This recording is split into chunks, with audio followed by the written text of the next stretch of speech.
then a insurance product, Johns Hopkins Healthcare. Next slide, please. So that's just a little orientation to the map of Johns Hopkins. And then for me, so what's my role? So I, report to the president and chief executive officer for the health system, and then I'm the system CNE. And there are 6 CNOs that report to me and to their president. They have dual reporting. And within those entities, they have directors of nursing. I also have an affiliation as associate dean with the School of Nursing, which is really great. That's a great relationship. We do a lot of innovative programming together. Next slide.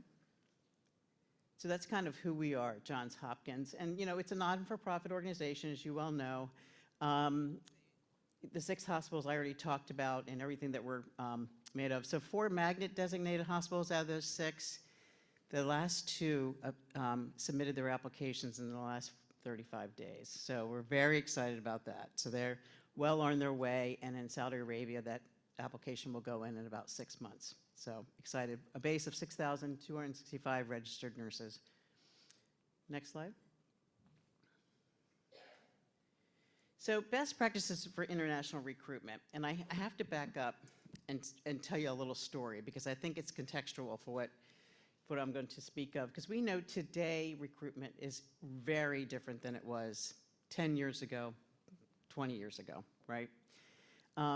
We know as nurses, the success of anything is around the relationship that you have, right? If you're a bedside nurse, that's with your patient, their family, and your boss. It's always with your boss, right? Your peers. As an administrator, those relationships are very similar, and then there's more additional political relationships. But in any case, establishing that relationship is so important. But that is so intuitive to us as nurses, right? It's not intuitive to everyone. Don't take it for granted. It's your superpower. Because when people don't do that, they skip that step, they're not successful. And I don't care if you're engaging international nurses or if you're trying to start a new business product. You're just not going to be successful without that trust. So early relationships with who you're trying to recruit, whether you're recruiting internationally or domestically, is really, really important. I will tell you, today that is very hard. Back in the day, and I will look at Virginia again because she taught me everything I know. I was an assistant director of nursing in a very large department, working for a director of nursing, and we had a very, would you say demanding, Virginia, chair of surgery, who kind of walked in the office one day and said, "We need more nurses. I want you to go to the Philippines and get me the best nurses. He says this, the Philippine nurses are the best nurses in the world, and I want them in my OR." And his name is John Cameron, if you ever want to give him a wave, because he's retired now, but still very vocal about that. Just love the nurses from the Philippines. And the thing that I learned along the way, and I was married to a Filipino man, but he's not a nurse. Yeah, but he's a rock star. What can I say? We just celebrated our 32 years together, so I think something's happening right. I joke with them and say I work so much that we're still dating, right? So we're still in our honeymoon period. But what I learned was the high level of education of nurses in the Philippines was really striking to me because since then I've done a lot of consultations in Singapore, Hong Kong, China, in the Middle East, and I'm telling you, the education in Australia, and our past dean was from Australia, the education level in the Philippines is incredible. The practices are different, right? That's where the difference is. But the core knowledge and professionalism is awesome, right? And I'm not saying that to just suck up to you, really. It really is the fact. These are the facts, right? I mean, I certainly have lived them. But anyway, so back then, what do we do? How are we going to do this? And we were a very decentralized hospital that we didn't always go through our CNO. We didn't ask permission for that kind of thing. We just kind of did it. But just to fast forward, about 3 years ago during the pandemic, Kevin Sowers was rounding at Johns Hopkins Bayview and at Hopkins Hospital, and he calls me into this meeting, lots of suits, an administrative finance meeting, because our labor was off the charts, as you well know. And during the pandemic, we had a box of chocolates every day. We didn't know what we got. And he said, "Deb, I'm rounding in the hospitals, and I'm meeting these amazing nurses from the Philippines, but they've been there for about 20 years. And he says, what's that about? There's definitely a story there, right? And he goes, I want to tell me how that happened, because I heard that you were a big part of that. And I said, and looking at all these strange faces, I didn't really know, I didn't know it was board members, but I said, you want to know the real story or the politically correct story? And he said, I want to know the real story. So I said, okay. I said, well, you know, we had two amazing nurse leaders, and it was Virginia and Dina. You know, they're just incredible. I said, and two naive nurse leaders, me and Lisa Rowan, not knowing what to do. My closest thing to having any expertise is this, is being married to a Filipino man whose family is in healthcare, right? So that's as close as I could get. It was my CV. So anyway, Virginia knew what to do. And, you know, and again, I said to Kevin, I said, of course we did everything above board and legally, and we engaged the right people. But the secret sauce were the connections. And not just the connections, but the expertise to be able to do an assessment about whether someone will be okay moving and transitioning. Because as you all well know, it's not easy. And everything on paper is not reality. It's messy, right? And having those two as just the whisperers of this whole complex initiative, I'm just deeply grateful for. And then, like, my father-in-law kind of helped arrange the hotel rooms for the interviews, and that's back in the day when you actually traveled to meet people and talk to them. And so there was all that kind of organic stuff that is so important. And I just told a group at lunch this, so I apologize for telling the story again, but I remember we're getting into this, and Virginia's guiding us, and we're trying to figure everything we need to do, and we need to have welcoming committees. We got to figure out how to, you know, where people will live, and how will we train, and all the stuff that's on this slide, you know. Everything around immigration and licensure, and making sure that preparing for the NCLEX and English proficiency. Through that, though, Virginia and Dina taught us a lot about what's on paper and what's real. And my mother-in-law called me. She's a pediatrician. And she said, you know, I see families in WellCare every day in my office, and I just have to give you my 2 cents. And I thought, to ask permission to give your 2 cents. You give me 20 cents most days, but, and I love her deeply. But she said, these families are, you know, they're stressed by these recruitments, and I want you to be aware of that. So of course, next day I go to my boss, and we laugh about it. I'm Catholic, she's Jewish, and we both said we have the market on guilt. And we sat there and we felt bad about it. We felt like, are we ethically doing the right thing? Of course, other people, my husband included, would say, well, if you're not going to recruit them and help them get here, then someone else is going to. You know, I mean, like, who do you think you are, the only game in town? So, so we really were thoughtful about it and said, you know what? We need to have families come. That's what we need to do. It was an ethical decision, and at that time, naively, an ethical, someone says there's something wrong with the audio. Is there something, am I not speaking in the microphone? It was an ethical decision, but you know, naively, it was a retention strategy. It really was, because we still have a very large group of those nurses, the majority of those nurses still working for us, and then their kids. So it's been an amazing journey. Amazing.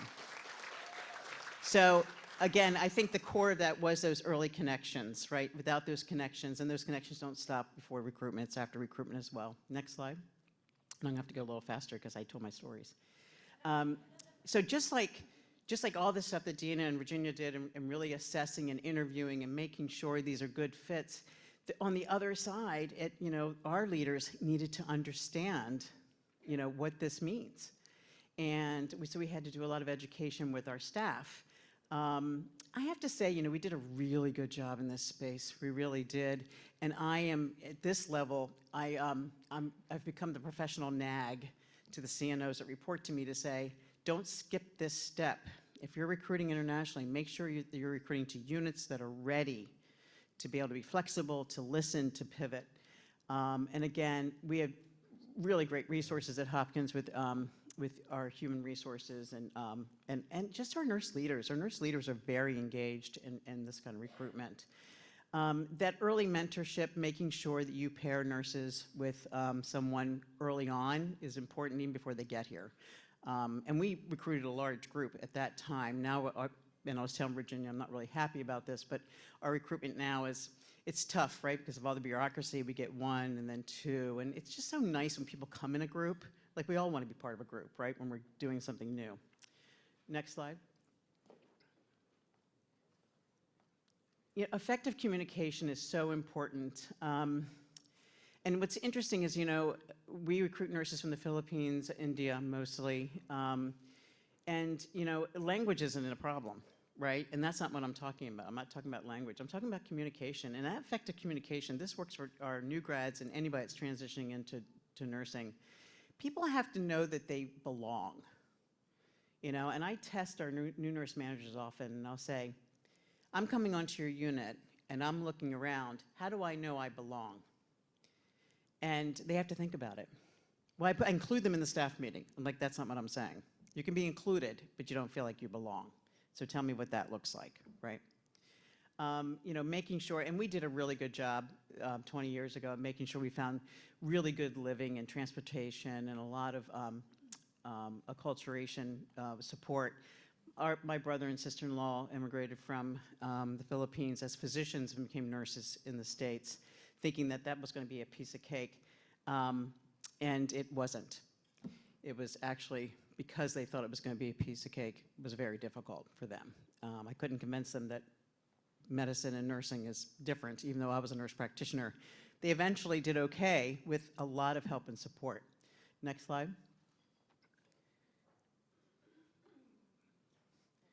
And that support is precise support. So what I mean by that is you could have a group orientation or a curriculum or whatever it is that you have to help people transition. But just like any of us, when we get to a new place, we may think that we're going to be doing critical care, but you know what? The intermediate care at Johns Hopkins Hospital is daunting, right? So we may want to do that first, right? So being able to pivot and be precise and understand and track people, but that's true for anybody that's coming into practice. Next slide. So this is just a graphic of the process of onboarding, and it's a nice slide, and I'll make sure you get these slides because there are intentional slides in here where you're really making those frequent contacts with the recruitee and making sure that you're connecting them with the mentor. I'm going to have to go a little faster, so let's go to the next slide. And you'll get these slides. Today's challenges are different from the challenges 20 years ago, right? I don't need to read this slide to you, but the bureaucracy is so much harder. It really is. Around all the major, like boards of nursing, Social Security. Boards of nursing are tough for domestic nurses too. There's been so many issues, that big issue in Florida with the big scamming thing that happened. Now we're all being fingerprinted. I mean, there's just so much more layers of bureaucracy. So those are challenges overall. Obviously, visa challenges now, and then, everything that's coming in with the HB1. And our opportunities are always, being there and making sure that we acclimate our nurses once they come, keeping that relationship going, and really saying to them, it's very different to live in the Philippines or in India or anywhere else than here, right? There are services that you had there that you won't have here. Being able to match that up and letting them know very early there are no bad questions. It's okay if you don't know. Please feel comfortable to speak up. Next slide. So I'd like to move into, let's go to another slide, because onboarding is important, but if you do a really good job in the beginning, then onboarding shouldn't be a problem at all. If you've already made a connection with that nurse and connected them with a small group, then the onboarding is going to be a little bit easier. It really is about that precision around making sure you think they wanted to work in this area, but where do they really want to be and where's the best fit for where they are? The thing I want to focus on in the last 5 minutes really is about the culture. This is where the retention comes in, right? And that retention is not just for international nurses. Now, I know our nurses 20-some years ago said they'll be here for 18 months. They stayed for a very long time, beyond 18 months. Why is that? I think because we encouraged the community and the family and all that was very, very critical. But I have to tell you, the reason why anyone stays anywhere is because of the culture, right? It has to be healthy. And what does that mean? These are evidence-based approaches, right? Just culture, meaning I can speak up. I should never be afraid to speak up. Matter of fact, the funny story about our Philippine recruitment was John Cameron would say, everybody has to call everybody by their first names, whether you're a doctor or a nurse, because you're more likely to tell somebody there's something unsafe if you could say their name. And our Filipino nurses didn't want to do that. But no, I can't do that. I got to call my doctor. It took a little while, right? But then eventually people do. They'll call you by your first name.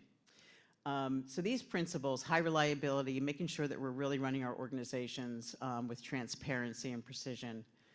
Next slide.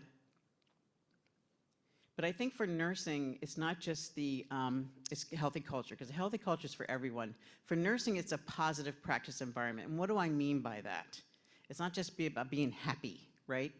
It really is about having that trust, and that I trust you and your practice, and I trust you when you say something that you're concerned about, that I want you to have that autonomy in your practice. And at Hopkins, we're very intentional about this. In any engagement score survey we do, we come up very high with professional development and positive practice. And we put a lot of energy and money into it, honestly. And it really is around our professional practice model. But it starts with the CNO. The CNO is at the medical board and has a vote at the medical board, right? Their decisions are not made without nursing. They're just not. And I know in my career that was true. Decisions were made for us, right? I can tell you in the last 20 years, that has not been the case at Johns Hopkins, and it's very exciting for me. No matter how tough it gets, I can always say, my voice matters. Now, having a nurse as a president actually helps a lot more. And that voice is also, we do deliberate solution sessions once a week. We invite nurses to come meet with the CNO and come up with ideas of ways that we can improve. And again, about those voting privileges are so critical at the highest level. Next slide. And then evidence-based practice. You know, we just put out our 5th edition of our EBP model. You think, oh, well, big deal. I learned that in school, whatever that is. It's very important. It's practicing based on evidence. When you practice based on evidence, you own your practice. It's not because Erna told me to do it when she precepted me. It's like, although I still do everything Erna ever taught me. It's because it's based on evidence, right? And when nurses are empowered with evidence, nurses will speak up. When a resident says, I want to give this, they say, well, why do you want to give this? Have you thought about giving that? Right? You're not being insubordinate. You're using the evidence, right? So this is so critical, and this is big part of retention, because our nurses join little scholarship groups, fellows. They become fellows for a year. They publish, they present, and that stuff gives them energy. They love that, right? You can't really put a price tag on that, but it has impacted our retention. Next slide. And the next several slides are really about our EBP model, and I want you to have these. We can go through all these. You can just flip through them really quickly, because I think it's important, and I want you to go to our website and look up this model, because what's nice about the Hopkins model is that it's for clinicians, right? They use it in the schools of nursing, but it's for the bedside nurse, pharmacist, therapist. It's interdisciplinary, it's accessible, and it's awesome. How do I really feel? Next slide. And then just keep going through. Yeah, here we are. And because of this EBP model, we can work as a team. The other thing that's really critical is professional governance. That's, okay, so I have the evidence. I feel confident in my practice. I can speak up. I'm transparent, right? But how can I drive my profession? And how can I drive my professional practice? Through professional practice models. And each of these pictures is each of our hospitals has their own icon for what their model is. Next slide. And at the core of it is autonomy. And when nurses, you know, when nurses can be engaged with each other around professional governance, there's nothing like it. The energy in the room is amazing. And we have a hospital in our health system, Suburban, that actually has the highest nurse engagement scores in the country of a magnet hospital. And we call it Oz. Kevin and I said, let's go to Oz. Let's go visit Suburban. And that is because their COO will say, because nursing leads the culture here, and at their toughest part of the pandemic, the mean age of a patient at Suburban is 81 years old.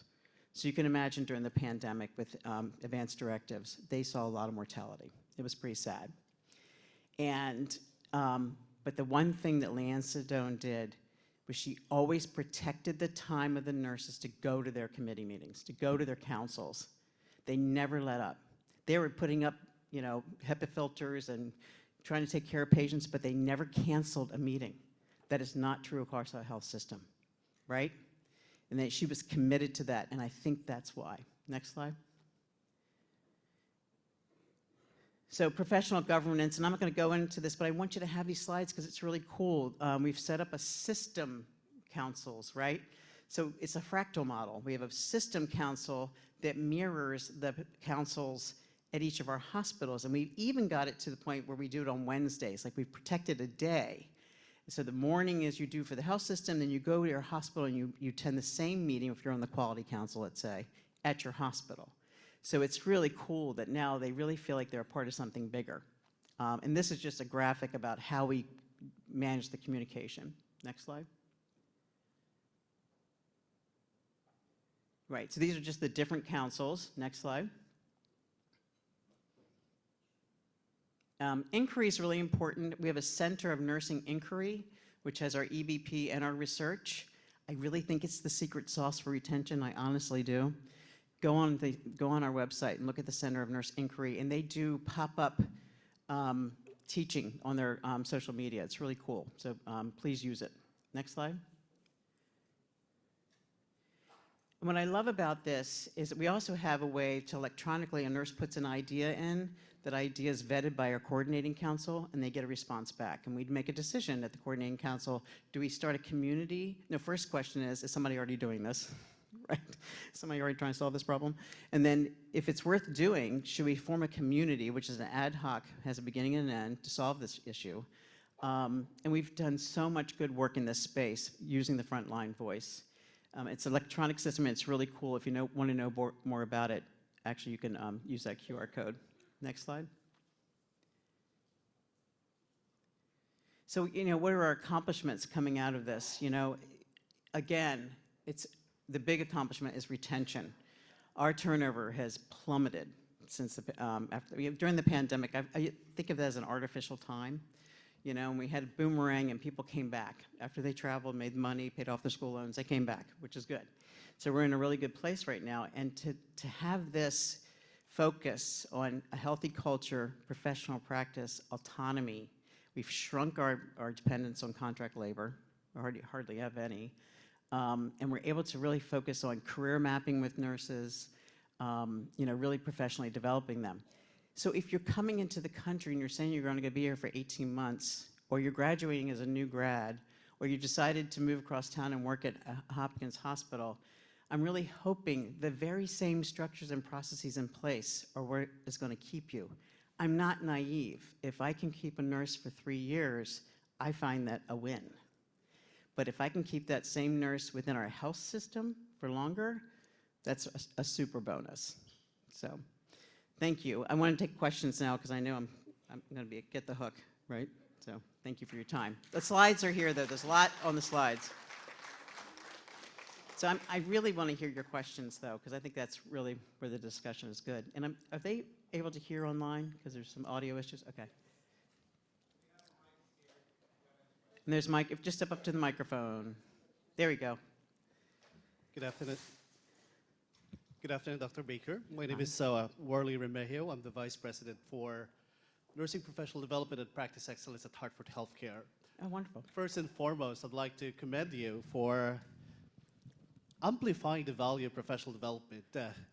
And I know a lot of the organizations, it's not always been the focus, but looking at the outcomes that we generate in terms of workforce sustainability, it's really the name of the game. So thank you for making professional development as a backbone of your organizational outcomes. Thank you. Thank you for sharing those best practices. Wonderful. Thanks so much. Yeah, you know, it's not this, it doesn't seem like salary and time, those things are important. I don't want to say they're not, but that's all everyone talks about. Professional development really is the secret sauce. Yeah, hi. Good afternoon. I'm Sheila Membrebe, President of Philippine Nurses Association, Maryland chapter. Woo!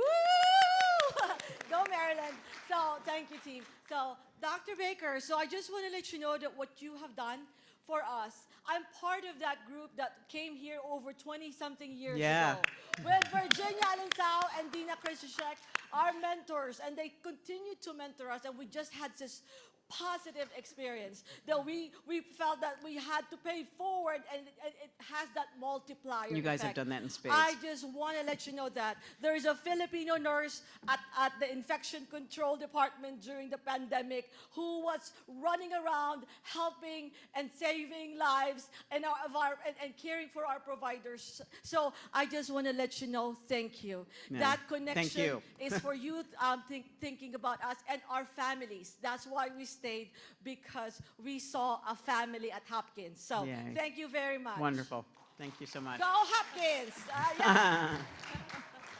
I'm a little biased. Good afternoon, Dr. Baker. My name is Annie Duremdes. I'm nursing practice and professional development Wonderful. from Johns Hopkins Bayview Yep. in the Peri-Op.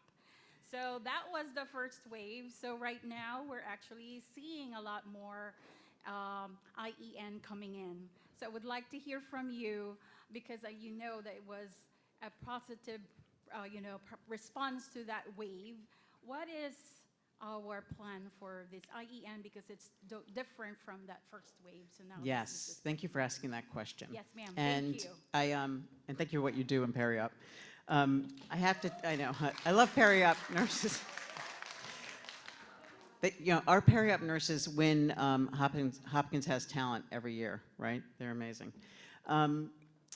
I have to tell you, this is a humbling question for me, and I've said a little bit to Virginia and some others that, I'm not really excited about our process right now, our structure and process, which I had to kind of hand over to our talent acquisition group. And I'm not speaking of them disrespectfully, believe me, but it's not what we did 20-some years ago, and I see the gaps. So I have recently, since I got freed up from the hospital position I had at JHH, that I have recently inserted myself completely into the process. And it is because they're doing things by the book, but what was missing were those early connections, right? And I'm insisting on them. And I think you all at Bayview have 10 nurses coming.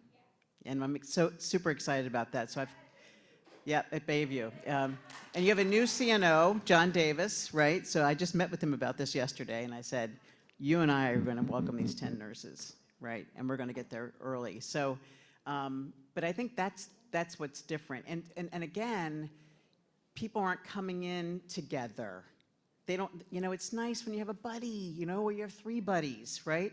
So we're gonna pull it all out. I have to tell you though, for the few that we've gotten so far through our health system, because they've been coming in like just in spurts, I'm excited that I didn't have to say anything to the nurse manager, and the nurse manager's meeting him at the airport and really pulling out the red carpet. So I think we have the energy. We need the coordination. So thank you for asking, and I'm going to pick on you to help with that. Thank you. All right. We do have a question from our Zoom attendees. Oh, good. Rain Soriano is asking, how does the IRB support your nursing research work? Do you have multi-site studies? Yes, excellent question. We'd like to have more multi-site studies outside of Johns Hopkins, because we do multi-site studies within our health system. We do multidisciplinary studies with our provider colleagues. But just recently, we have a nurse scientist who's for the health system, and at each one of our hospitals, they either have a nurse scientist and or a research lead. I'd like to have a nurse scientist at each one of our hospitals. And the Center of Nursing Inquiry is for the whole health system. And Heather Watson, Dr. Watson, is our scientist, and she sits on the IRB, right? And any study involving a nurse has to go through her. And has to be signed off by me. But she's just a really good ombudsman for us. But we also have something similar. We have very many DMP students in our health system. And at Johns Hopkins University, we have what we call PERC, which is a committee that looks at EBP as related to quality and not necessarily human subjects research. So it's almost like an expedited review by nurses and by nurse leaders. And that helps our IRB too, because they can get a lot of requests.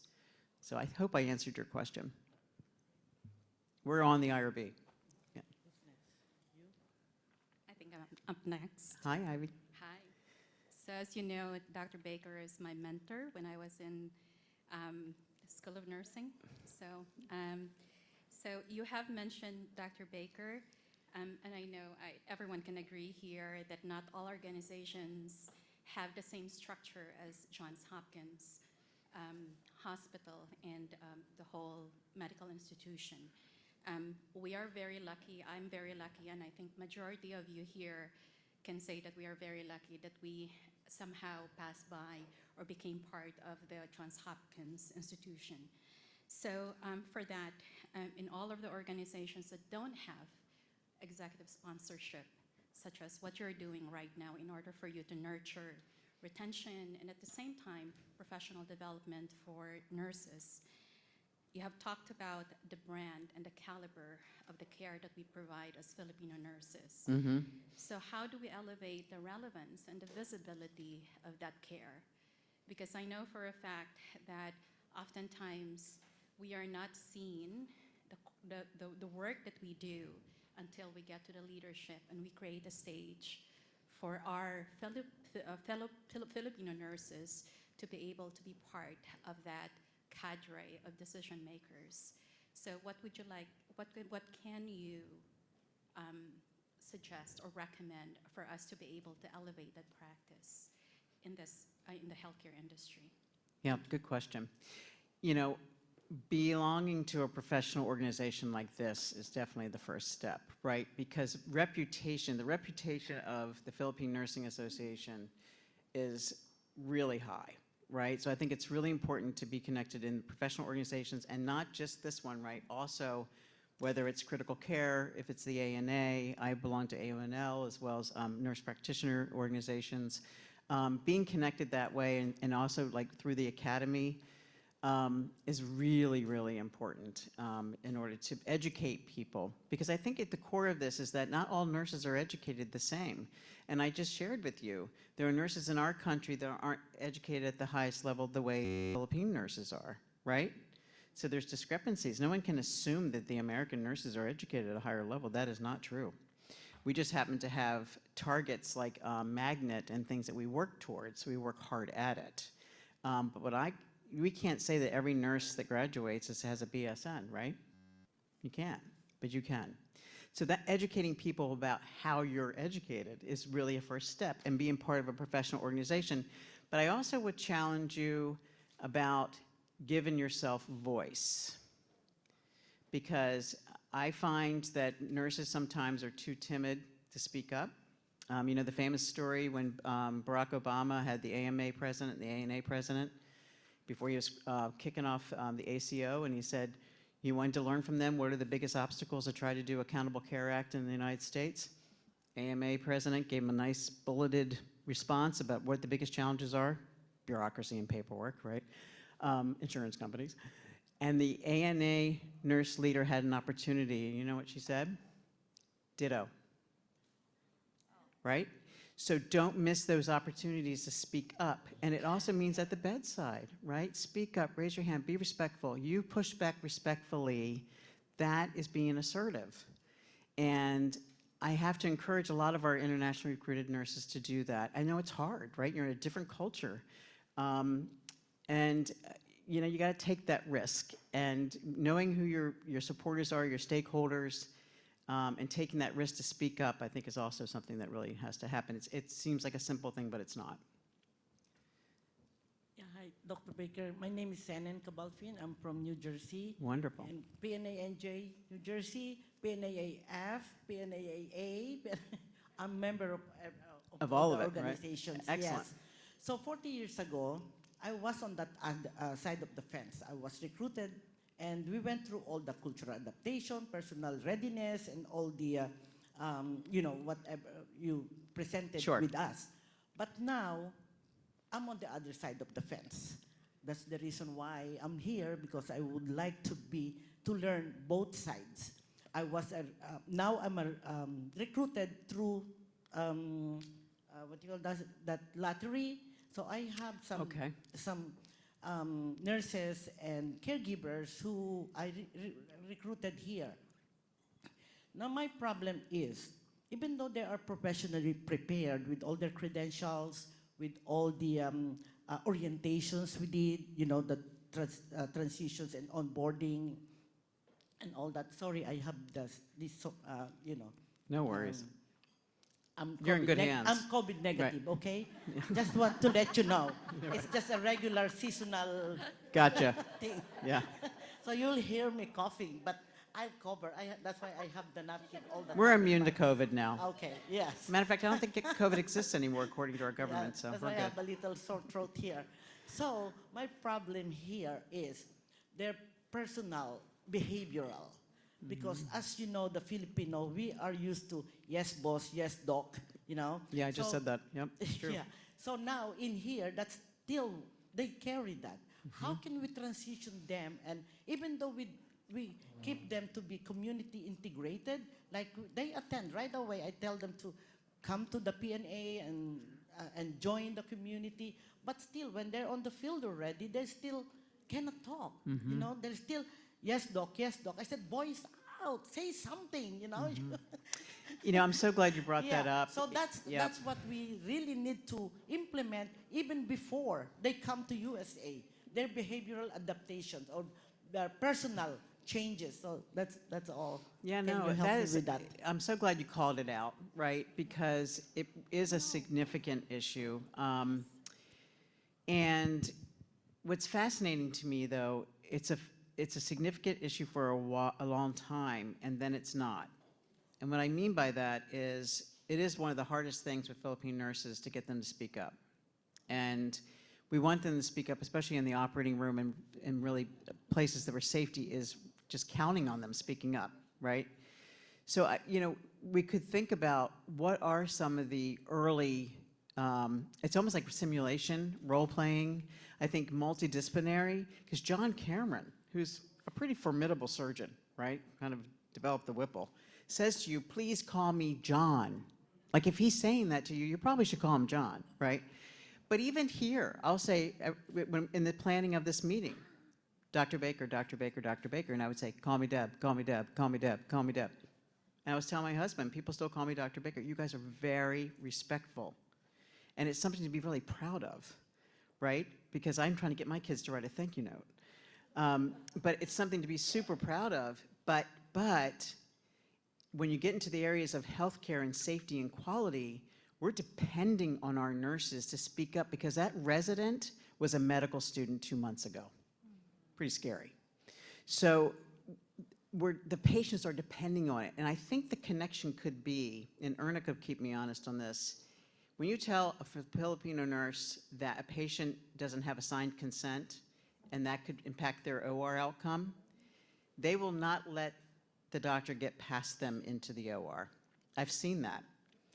And so I think when you connect it with safety and patient care, the Philippine nurses are so compassionate and so dedicated, rule followers, but so dedicated and so compassionate. You make that connection, no one's gonna get between them and their patient if they're not safe. So I think that's the strategy. Thank you so much for those pearls of wisdom. Dr. Deb Baker, let's give her a hand of applause. I know there are a lot of questions, especially from the Zoom attendees, but we will try to collate the questions and we'll get back to you on that one. Thank you.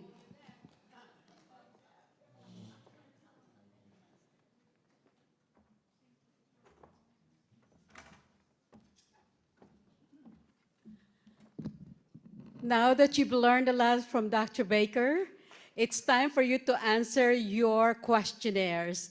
And just to let you know, in every table, we will be doing our appreciative inquiry, and every table would have a facilitators. We have 9 facilitators to help us out, with Dr. Rivera and Dr. Mary Joy Dia leading the affirmative inquiry.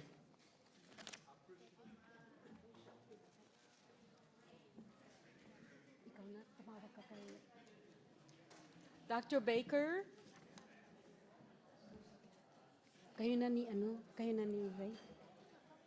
Okay. Dr. Baker, Dr. Dia, and Dr. Marlon Saria. to Dr. Saria.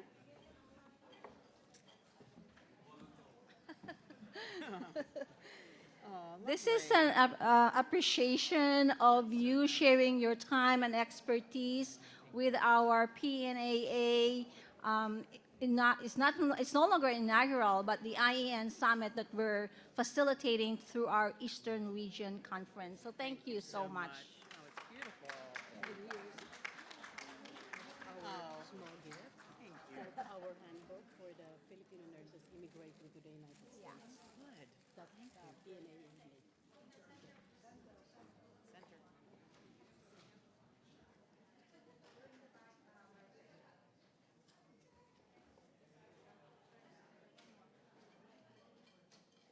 Thank Thank you. you. Thank you very so much. It's lovely. Thank you. You guys are awesome.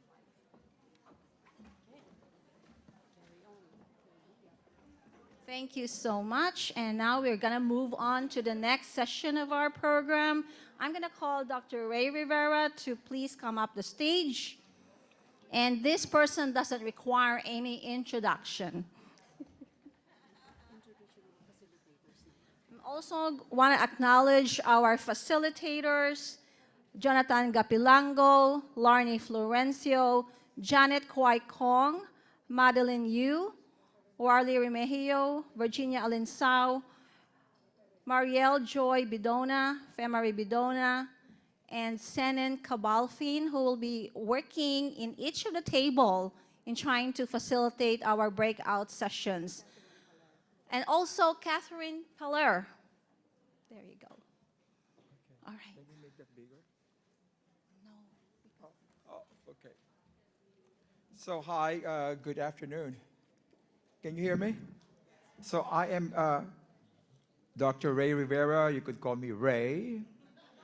So I am in my day job. I work in corporate nursing at New York Presbyterian, and I cover 11 hospitals. So, and also I wanted to, yeah, Johns Hopkins is a very good model, and also at New York Presbyterian we have the peace model.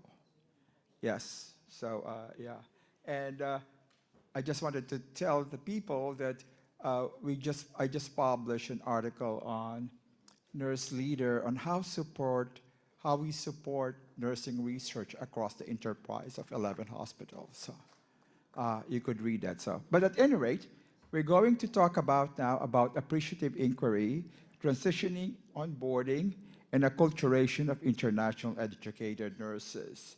Next slide. Okay. I published this article, Appreciative Inquiry. It's so hard to read here. A program to enhance positive nurse-to-nurse interaction. This was published on Nurse Leader. And what we did, because we have issues about floating nurses and also bed shift report.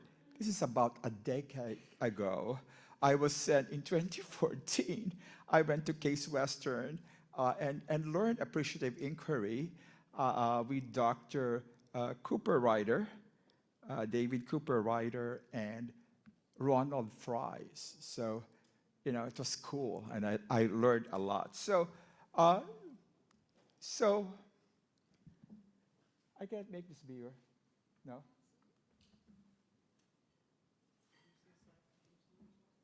Yeah.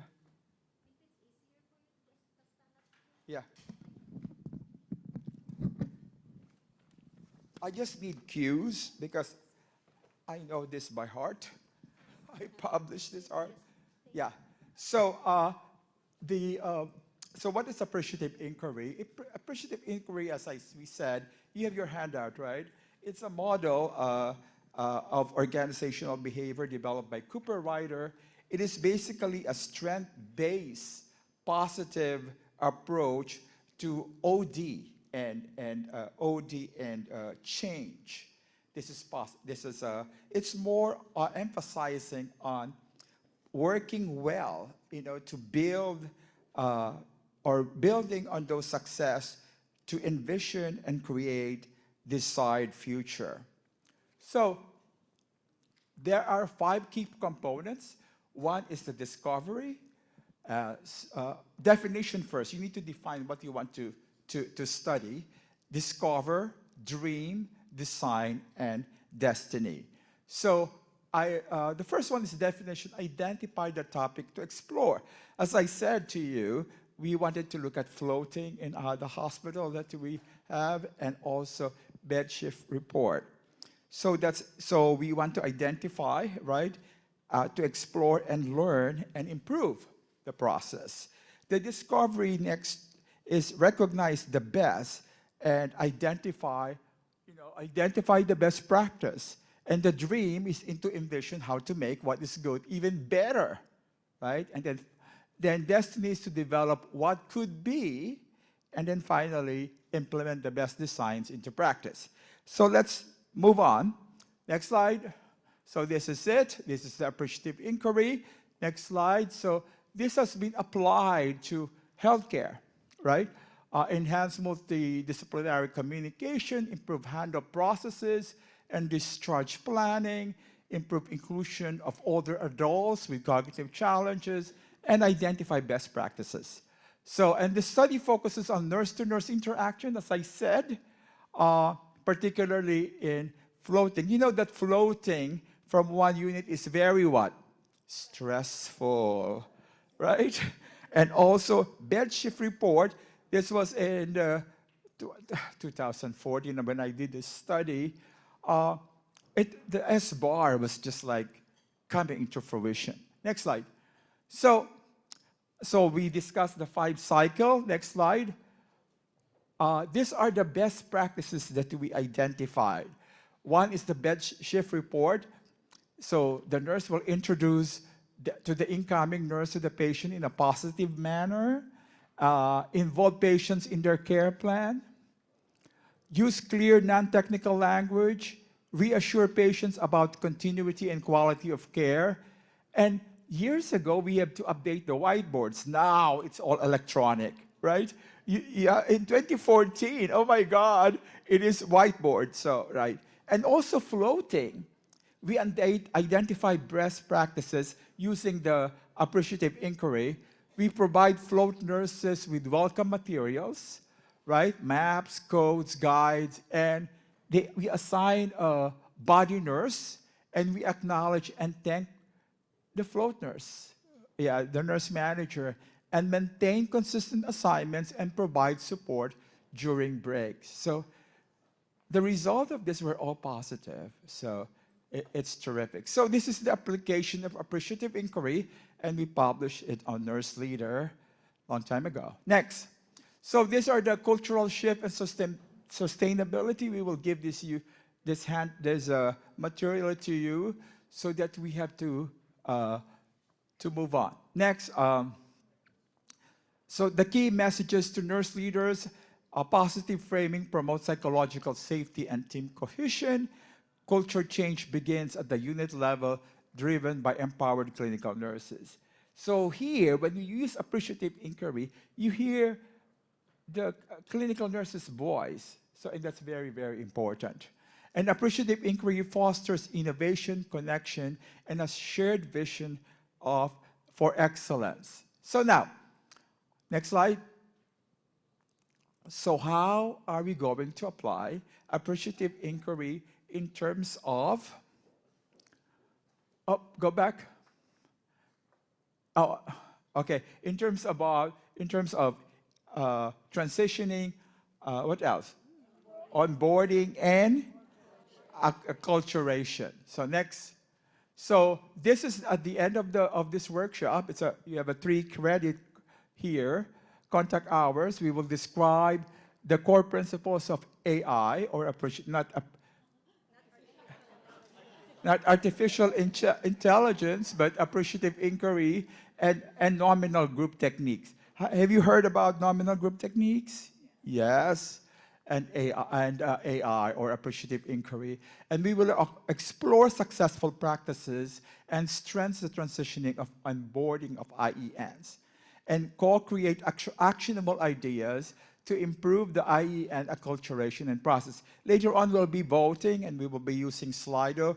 This is a great technology, so you will see the results instantly. Okay, next. So the nominal group technique is basically, it's a group technique which is a structured method of group brainstorming, and we encourage on your table, everybody will have the opportunity to what? To speak up, right? Or, okay, so we will ask you to answer reflective questions, and so that everybody will speak up. So if you have the same ideas, we could say pass, okay? And then we will get all the ideas, and later on, we will rate them. We will rank them, and the magic of technology, you will be ranking, okay, later. Next. So, so the benefits is equal participation, reduces groupthink, produces a prioritized list of ideas, and useful in both small and large groups. Now, I've given you too much information because I'm trying to catch up with time. I have only 1 hour to do this and gather as much information. Next. So, July 15, we conducted a study, and as I said, we want to define, okay, using appreciative inquiry, we want to explore meaningful and empowering experiences for IENs to entering new roles or organization to enhance transitioning, onboarding, and acculturation. And we have define what do you mean by transitioning, onboarding, and acculturation, right? So in terms of, we did not publish yet. We will, because that is a part of what we're going to do. Okay, Joy, Dr. MJ. So MJ will continue. Sure. So as what Ray had mentioned, these are the definitions, and this is really a contribution of all the participants that were part of the inaugural summit that was held in Detroit, Michigan. So this is what people have contributed in the definition of transitioning, which is, of course, the overall process of adapting to a new professional and personal environment, beginning before arrival and continuing through early employment. So that's transition. What does onboarding means from those participants? It is a structured process that introduces IENs to their new roles, responsibilities, and work environments, including orientation, mentorship, and professional development. From an acculturation perspective, the definition that the group contributed is that it is a psychological and cultural adaptation process as IENs integrate into a new society and workplace. So many of you are probably reflecting on these definitions and maybe associating what that means for you. But you can see this is the common definition that the people came up with. So we can go on to the next slide. So what we discovered, right, is trying to identify what really works. So these are the reflective questions that were asked during that inaugural summit. The first one is, tell us about a time when we transitioned or onboard an IEN and what went well exceptionally. What contributed to its success? The second question that the group also talked about is, what are the most effective strategies your organization has used to help IENs feel welcomed and valued? And we can hear from what Deb had shared from her discussion that there are, of course, the inclusion of family, and we will see what the results are later. The last question is what do you value most about working with IENs? What strengths do they bring to the workplace? We have a lot of raw data. Actually, we did this in last July 15. When we publish, we will all put the raw data, and not yet. Joyce, MJ said, no, not yet, don't tell them that we were, but we will be publishing.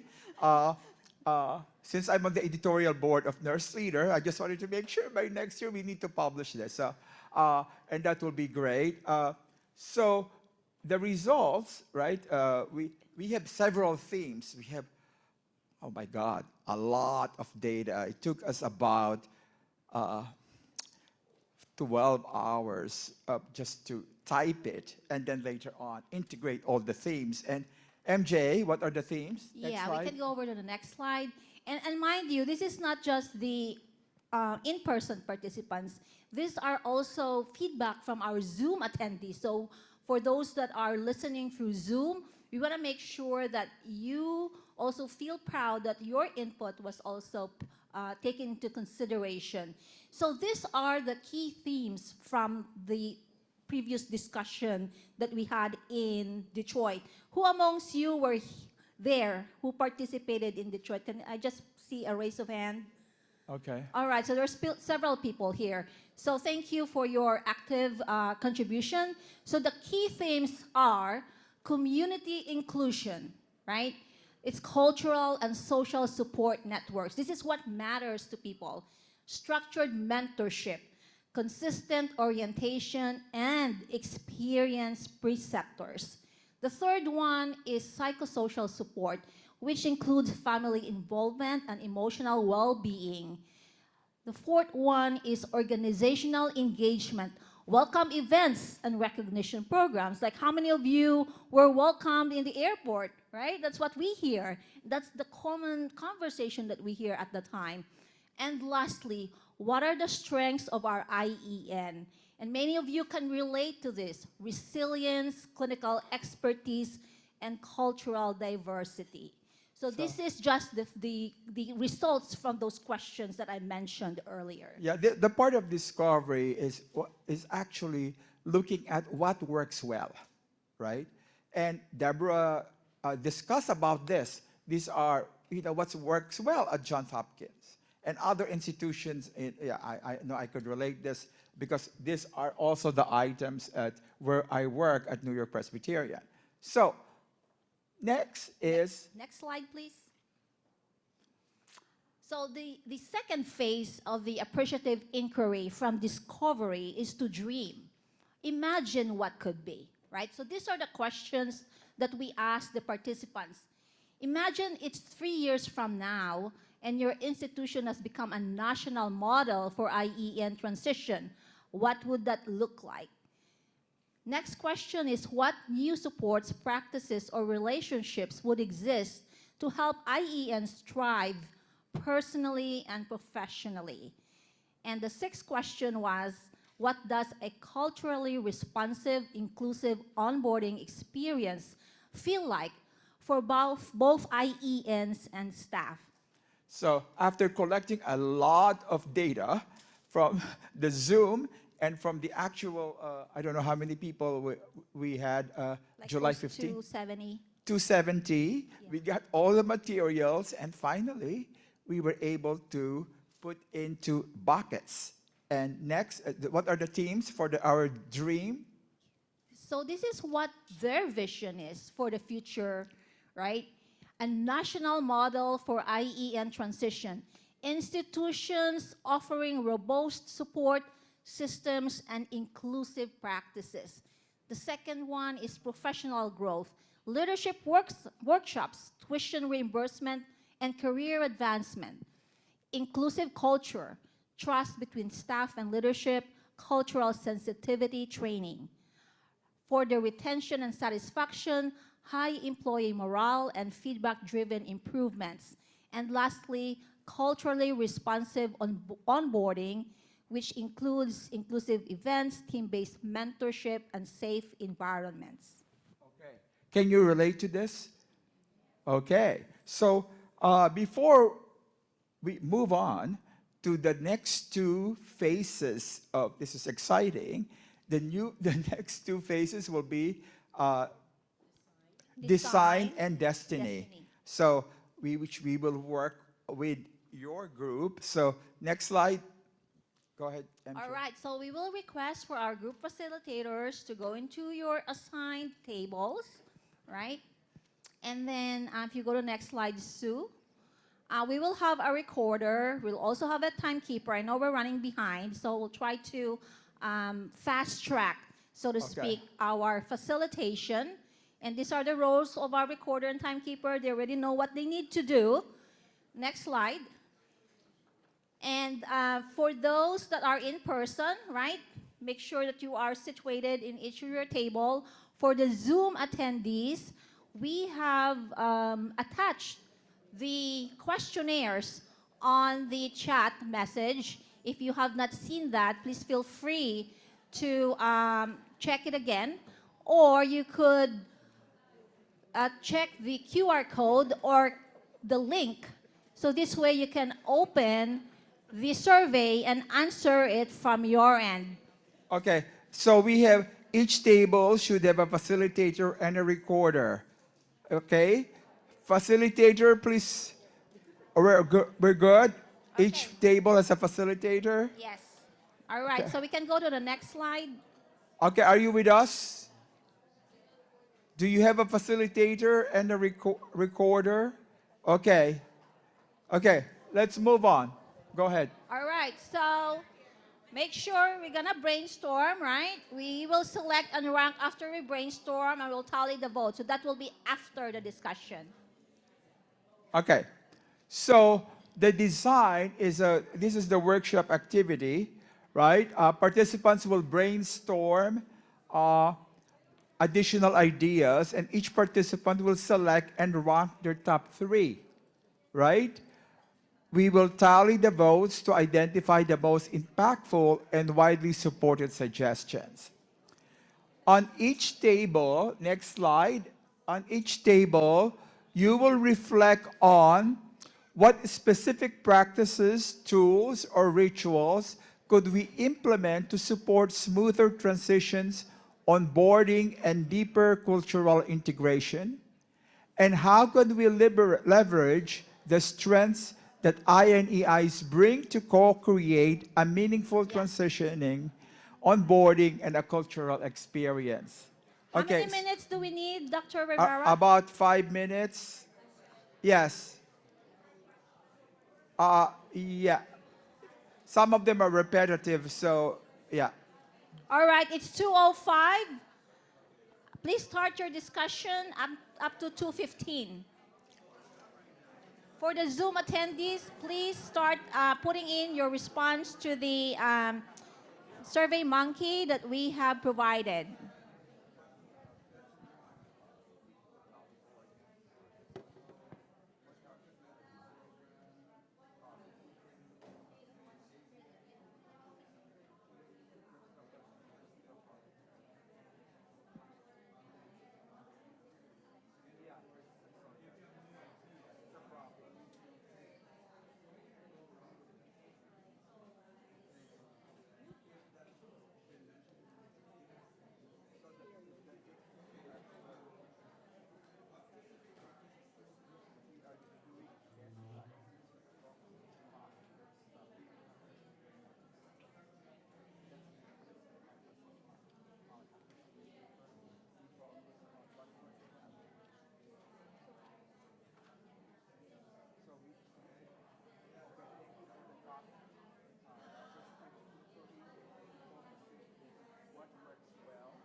For the Zoom attendees, we are repasting the link to the Survey Monkey. Thank you for your engagement.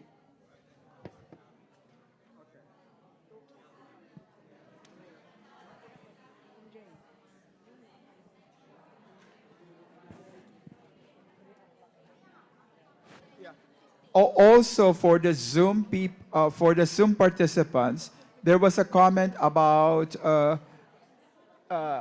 California, the NCLEX in California. Thank you for the comments, but appreciative inquiry is a strength-based interventions that we are doing, focusing of what works what work well in terms of best practices. And then we will also plan action based on that. Thank you.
to support our suggestions. Okay, you are on question 2.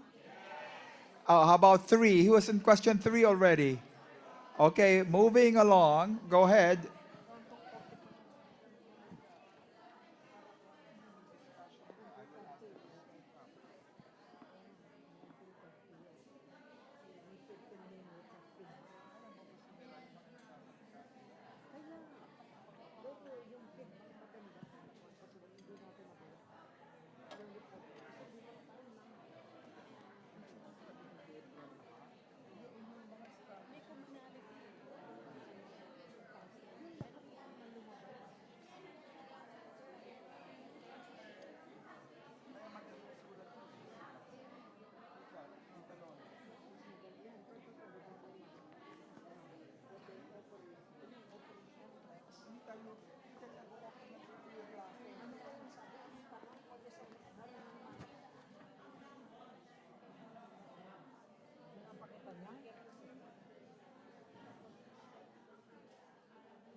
So, are you ready to provide feedback by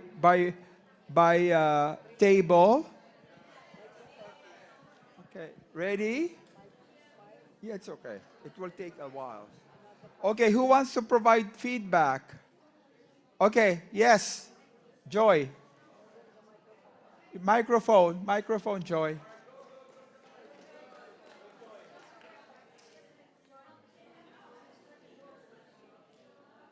So, what are the themes, Joy? I was appointed first. Oh.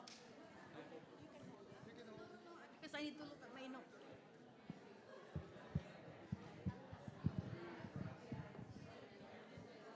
And then you're next?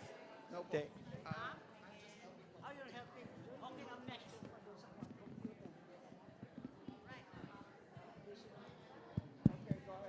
Good afternoon, everyone. I am Joy Grusbowski from PNA, New Jersey.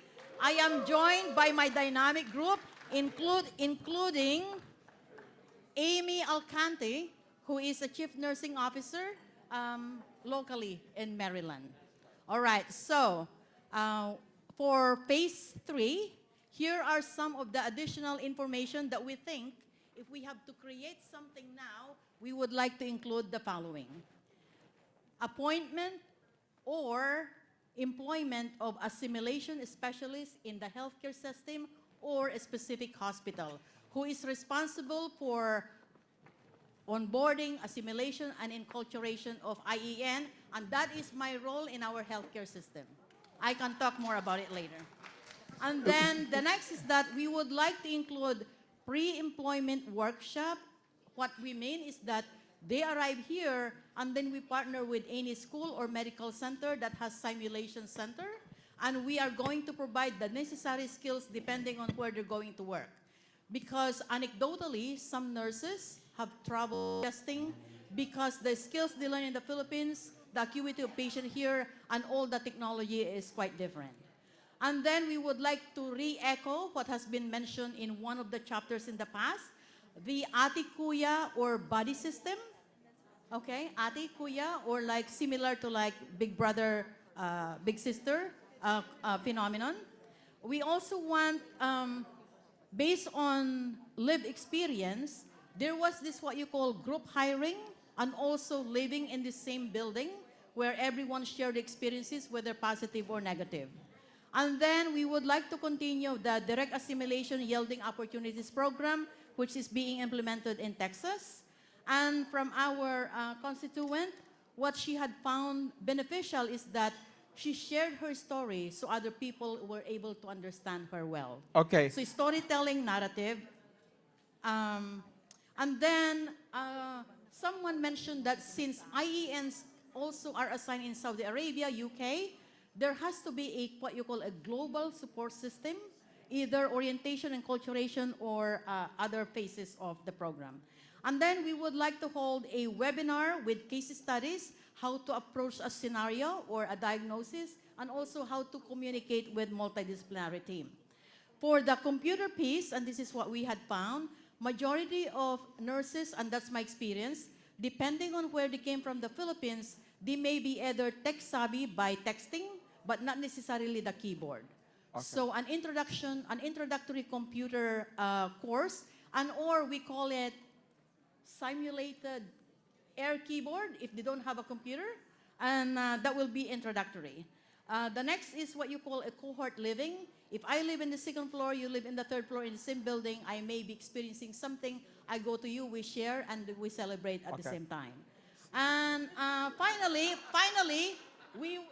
the presence of Amy opened our eyes and mind that we also need to do reverse transition or reverse acculturation. What do Americans or other culture want other than what IENs need? Okay. So Okay. thank you so much. Okay.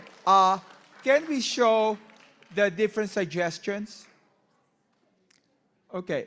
These were the suggestions that were based from the past when we analyzed the data. Yeah. No, not yet.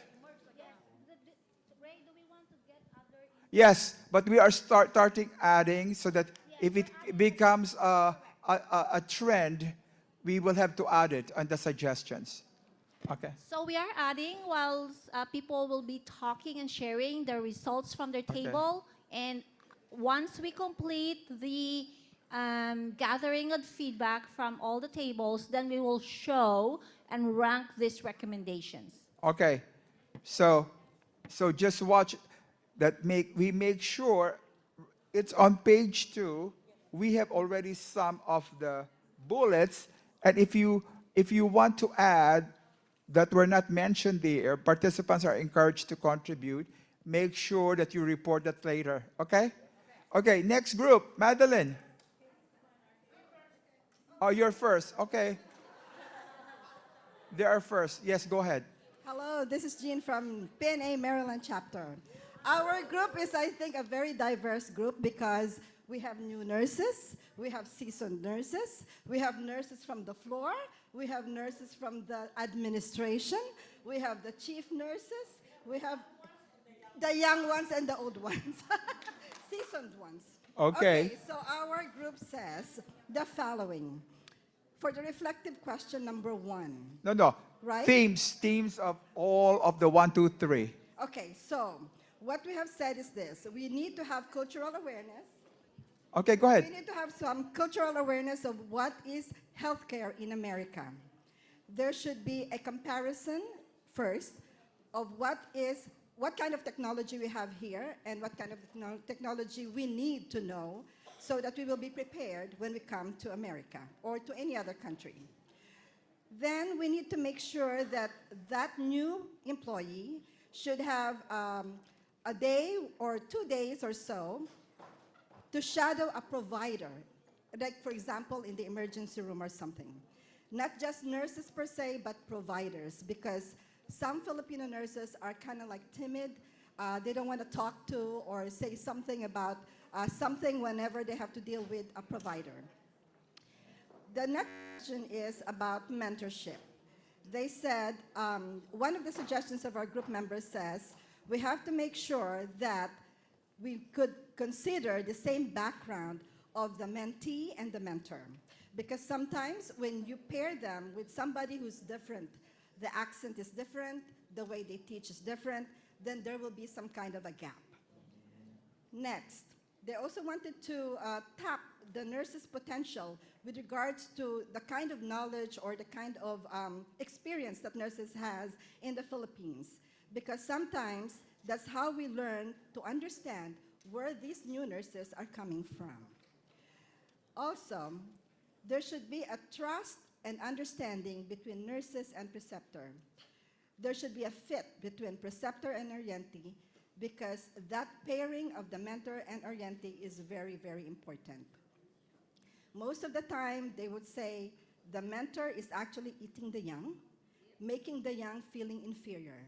So we need to make sure that when the new nurses come, we have to let them know that we need to boost their confidence, empower them to learn how to speak up, to always have that kind of communication, empower them to make sure that they are here as part of our group and that we will be able also to make them be aware of what kind of resources they can have, not only for the employee, but for their family as well. So I think that's it. Yeah, thank you. Yeah. So when we analyze this, I'm just giving you what will happen. We are listening to all of you. Some of them are strategies, some of them are tactics, right? So because of the nitty-gritty, some of them could be part of the mentorship, some of them could, but we are listening to you, which is terrific, but then we have to collapse them into data because we are data-driven. There's so much information that we are getting, but we are recording this, so thank you. You will you will have to submit your paper later on.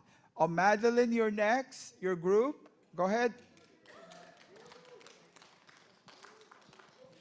Hi, good afternoon, everyone. I'm representing the beautiful group from the island of the last island here with Miss Madeline Yu. So my name is Kay.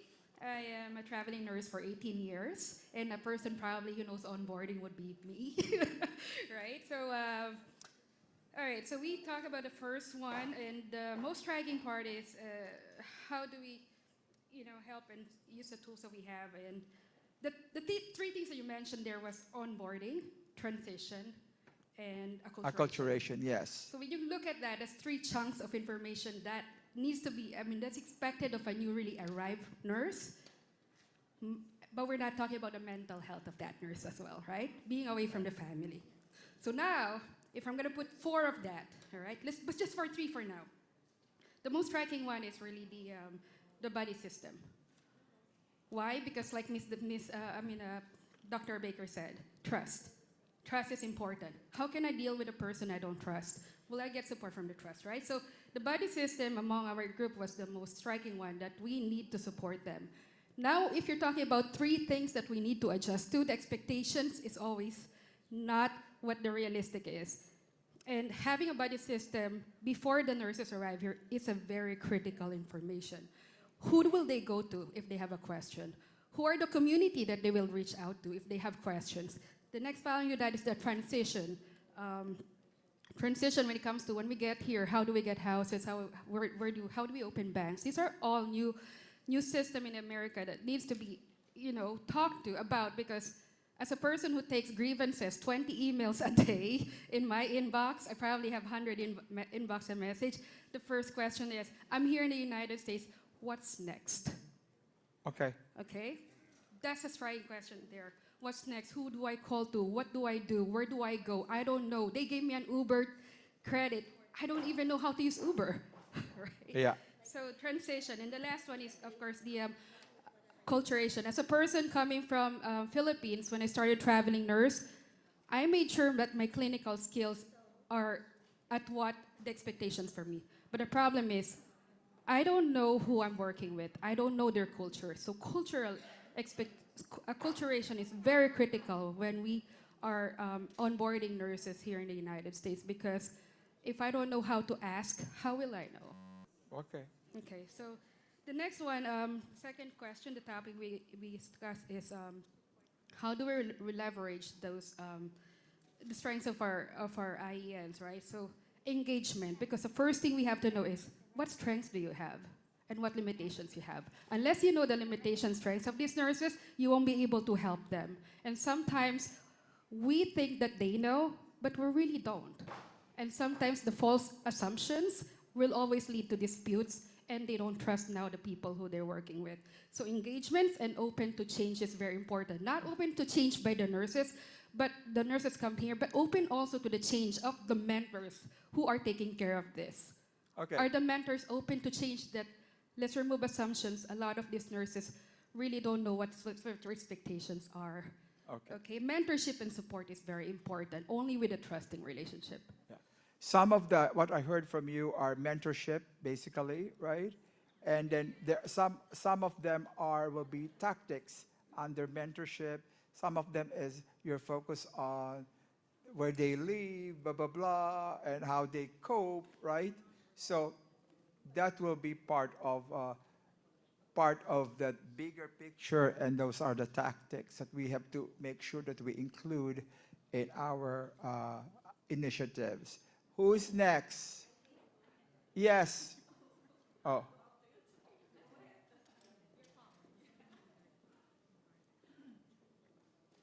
So we have condensed our information. Thank you, Ate Janet, for guiding us. with Louder, this. please. Louder. Yes. I'm in Alonga. Okay. Okay. Malambing. Okay. Okay. Yeah. Whatever that means. So I work for the Veterans Affairs, and this is my wheelhouse, Washington, D.C., Maryland, and West Virginia. But I would like to share our response to the questions. So for the onboarding process, we were talking about having a welcome packet of orientation. There has to be a structured onboarding, and there has to be a structured process in the onboarding. For the environment, I was very lucky. When I first came to this country, we were billeted in an area where during our day offs, we were able to default to being a Filipino. And it was great, because for that 2 months that we were together, you know, this is an environment that is so strange for us, working at Hopkins, and then we can go home and we can go out in our homes and then in our community, and we were able to find a common ground, even though we came from different parts of the country. Integration. So how do we leverage the strength of an internationally educated nurse? So what we wrote here is the onboarding platform, integrating one's strength with current best practice and the current landscape of healthcare. I think this is really what I'm missing as a nurse executive in the organization. What I'm missing is we are doing a lot of great work in the organization, but we are not seen as a force. Filipinos are known to be hard workers, and we have that caliber and that brand of care that we carry wherever we go, but I don't think that we translate that into visibility and relevance. So it is really important that when we do work, we have to keep in mind how we align our work to the strategic goals of the organization and how we are impacting the bottom line of the organization. So it is not about just doing, you know, bedside care. What are the Leadership steps? development program. That's exactly what I'm saying. Or being involved in quality initiatives, continuous process improvements, and those opportunities for improvement where you can connect with your executive sponsors or executive leaders. Another thing that we've talked about is the clarity, the purpose, and the vision, and the work that is being done in between. So what are those questions that we are asking ourselves? What is the work being done? Are we nurturing our professional development? The purpose of the work that we do, and where does that work fit in? And creating our own voice. I know sometimes it's really hard for us to articulate what we have in mind. What I found in our Filipino nurses, we have very, very smart nurses, but how do we get it out and impact policies? How do we influence those policies? Training on how to give feedback and starting crucial conversations. How do we provide those feedback, and how do we accept those difficult feedback? And I think as nurses, it's not only managing and doing the tasks, but it is also leading and creating that vision for the force of Filipino nursing. My journey to leadership, it has something to do with people outside our community. So if we can have executive sponsors setting the stage for our Filipino leaders to be influential, I think that will be something that is impactful. And lastly, I think who are the champion of these efforts? What we've talked about was the leaders that we have, the authority, the official leaders in the organization, how we are creating that platform in order for us to have a voice and a seat at the decision-making table. How can we keep this momentum? I think apart from the onboarding process of any of our organization, I think it's really important for us to exist as a PNA and be supportive to those that are coming here. Okay. Thank you. Thank you. Again, thank you for the comments. As you heard her, there are basically certain initiatives, right, that could be put together, right? And then some of them are tactics, right, that we are going to, make sure we're listening to you. Okay, go ahead, Good afternoon, everyone. So my group is very diverse. Yeah, make it, use the microphone, please. Good afternoon, everyone. My group is very diverse, from the very young ones to the very seasoned nurses here. So our group, this is the summary of what we discussed. For those who came from the agency in the Philippines, this is what we gather from them. We need proper orientation and also mentorship. Proper orientation meaning to say the agency will work and connect with PNAA or local chapters of PNAA, and also, very important, with the hospital where they are working. So we can design a special needs of their orientation or acculturation. And we will develop a checklist so that we can check out everything that was done and not miss anything out. And aside from those who come from the Philippines, though somebody also came from here, so we have to consider those graduates who are applying, that they already studied here because they are here in the first place, or they came here as their family is here, or they came here to study. So we have to provide also checklists for them. The next thing is when we develop the survey their needs. And then we check off those lists, and we need to involve also the family and the community, the consulate. If we have the consulate, we have to connect them to the programs of the consulate so that they will be involved and they will be actively participating with the programs. And how to keep the momentum of that one as active participation. Somebody mentioned the Ate Kuya. Yes, PNA. If PNA can sponsor the newcomers, it would be great. And then for the next year, those who are engaged members, new members, will give back and sponsor the new ones. So it will be a continuous process. So the next, it will be like a payback, and it will be an active participation for everybody. what else Okay. did we And also, very important thing, connection to university to encourage further studies. Very Okay. important. Yeah, some of you will hear the tactics are repetitive, right? So I want the next reporter will be just highlight the things that were not mentioned yet. Larnie, your group? Yeah. Yeah. This will be the last reporter because the thing is, we will also flash what we gathered from all of you, and then later on we will say, did we miss anything? So okay, go Okay. ahead. I'm Larnie Florencio. I am with PNA New York, and I'm very honored to actually moderate for that group who had a lot of ideas. They actually already created their next idea, which is their Ninong program and their Lola program. So that's how good they are. They already created their own plans. So I'm just going to give a mishmash of things that actually worked for them and how we can leverage ourselves and who can champion this. So they really loved a very structured welcoming program, Yeah. right? So that's one. With lead members, they get into incoming nurses. The lead and the members get preparation by knowing who these nurses that are coming. They have a preparation for that. They assign whoever's going to pick up in the airport. There's a growing theme in our answers. It's really about relationship building and trust building. So these are all their answers.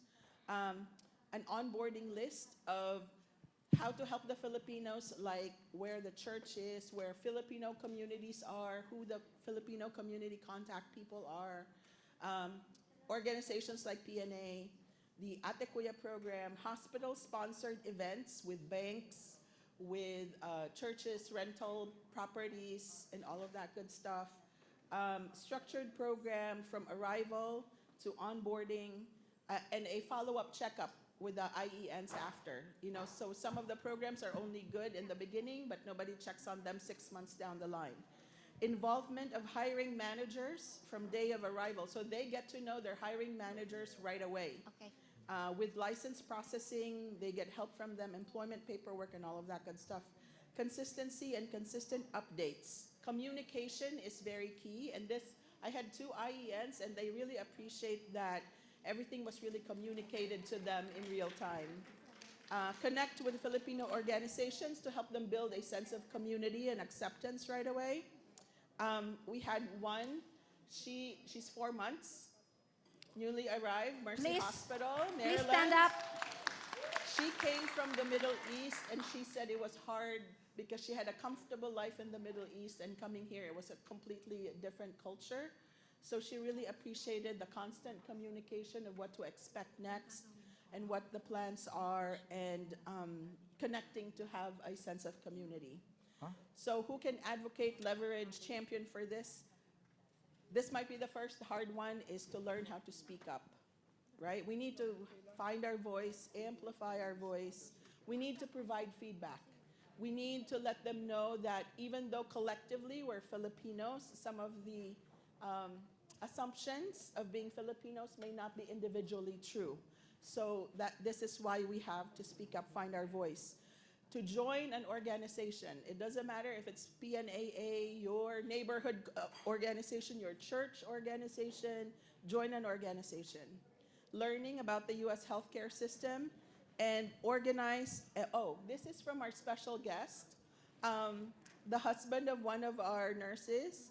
He said that there should be an organized and accurate collection of IENs coming in the US. So we're not just assuming this number, and that there is a record keeping of sort, so we know how we can help them later on. So I thought that, sir, thank you for giving that feedback.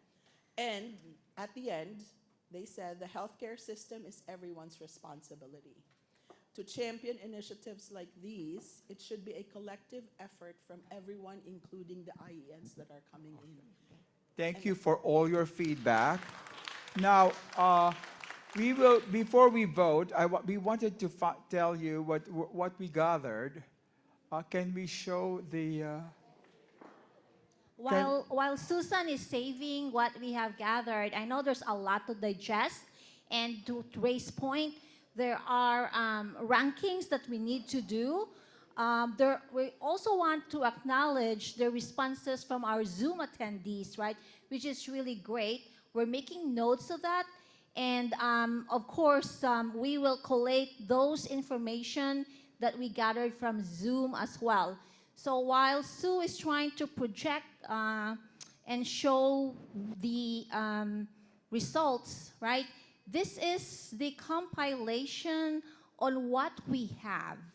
And you see the QR code there. If there's anything that you think we might have missed, that's okay. Feel free to email that to us. But at this moment, these are all the collective feedback that we have. But of course, we can only choose the top 3 choices from these suggestions. Yeah. So if you could please scan the QR code. And for those that are on Zoom, if you're not able to Before scan. we do that, we just wanted to make sure we captured everything. These are basically all the components. Right. Is that only Ray, 5? Ray, Yeah. it's more than 5, but Yeah. because of the limitation with the slide, when you go to your phone, you will see the entirety of it. How It's many more of than those? 5. I think so. We went up to 11, correct? If I'm not mistaken. Okay. Yeah. So if you go to your app, You go to your app. Those were just wanted to make sure we captured all of your suggestions. yeah. They were okay. So now it's time to Go, vote. go to slido.com, not Wova, or just scan the QR code if you can. Everybody, please use your smart. Yeah. If you want to do slido.com and then you enter the 3694653, it will bring you to the polling questions. And then we can see what you think are the top 3 choices that we should focus on. Okay. Okay, keep voting. There's only 6 participants. There's more than 6 here. Yeah, there should be more done. Okay, it's 11. Yes, it's election. We're electing something here, which would Everybody, be significant. Warley, are you not voting? Okay. So while you are voting, I just want to make sure about time check. After we vote, we will go on a 10-minute break. The snacks will be served in the next room where we had lunch earlier. But I would encourage you to just limit your time to 10 minutes because we have the second portion that we need to do right after. Yeah, you will only vote the top 3. Everybody, how many voted already? 33. We need more. We need more votes. For the Zoom attendees, we would encourage you to please go to slido.com. If you're by your desktop, you can type that in, enter 3694653, or if you have your handy phone, you can scan the QR code from your screen.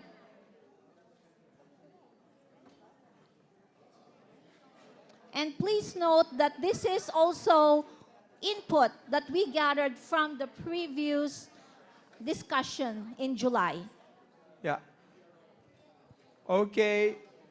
Everybody voted. Please vote. It's easy. We need your voice. We're getting there. If we could just hit more than 60, that would be great. Yeah. 59. One more, 59. We need more. We need more voting, please. Huh?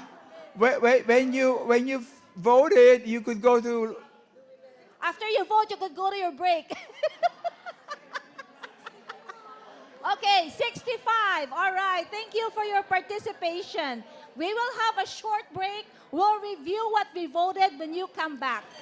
Thank you. Thank you so much. You voted. You voted. You voted. Okay. Everybody voted. Very good. Oh, you voted? There are 11. So.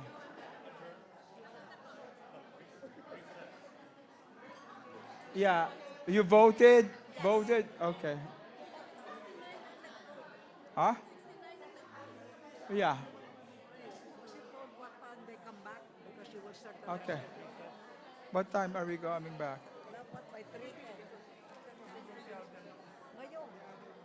Please come back at 3:10. Please come back 3:10 p.m.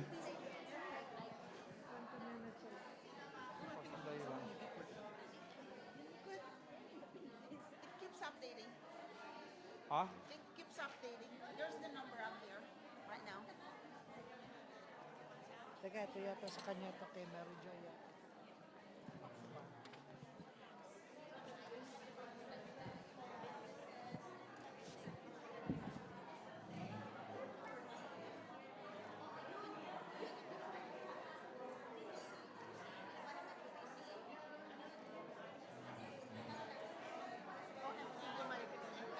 I didn't have to do anything because we are fully booked. So I'll give you my ano.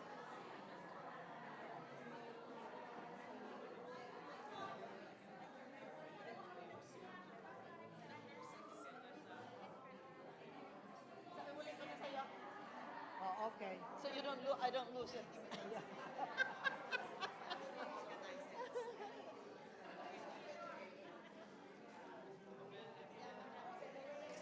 Tapos banyo muna, banyo. Huh? Bathroom. A bathroom break. Oh yeah, everybody's heading there.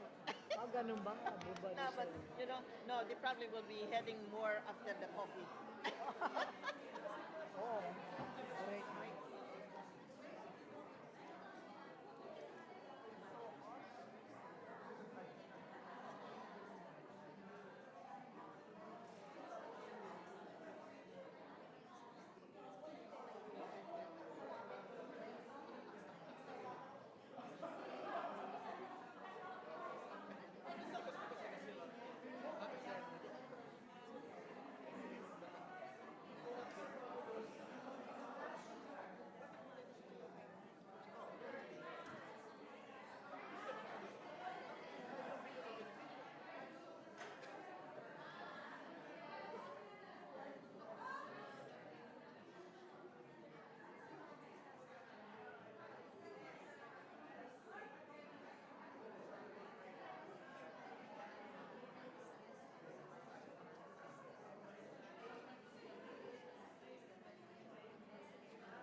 Sinabi na to.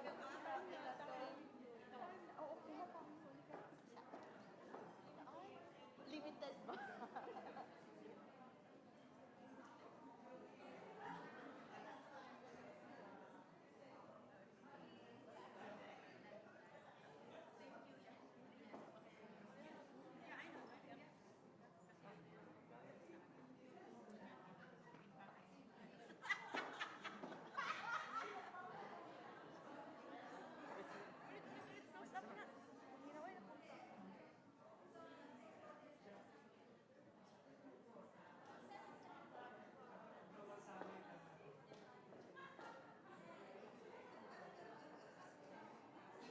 Totoo lang, nakalimutan ko mag-vote.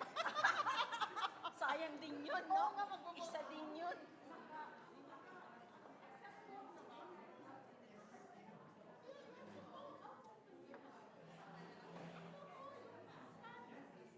Uy.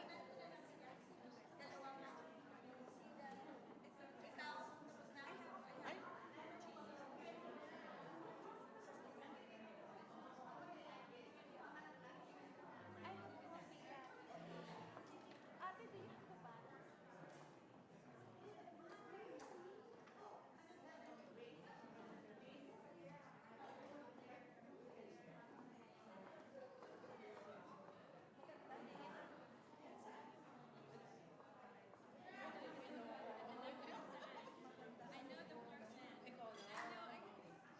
Asan mo? Si Lolit dito.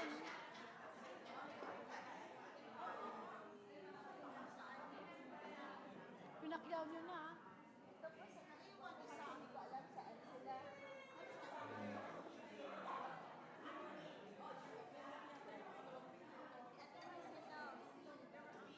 Si Andy. Kinuha ko ba ito sa baba ng table? Ma'am.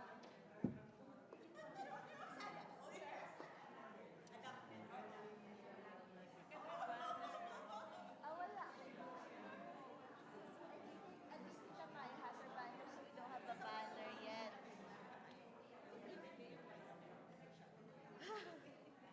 Dapat ikaw ba saya na?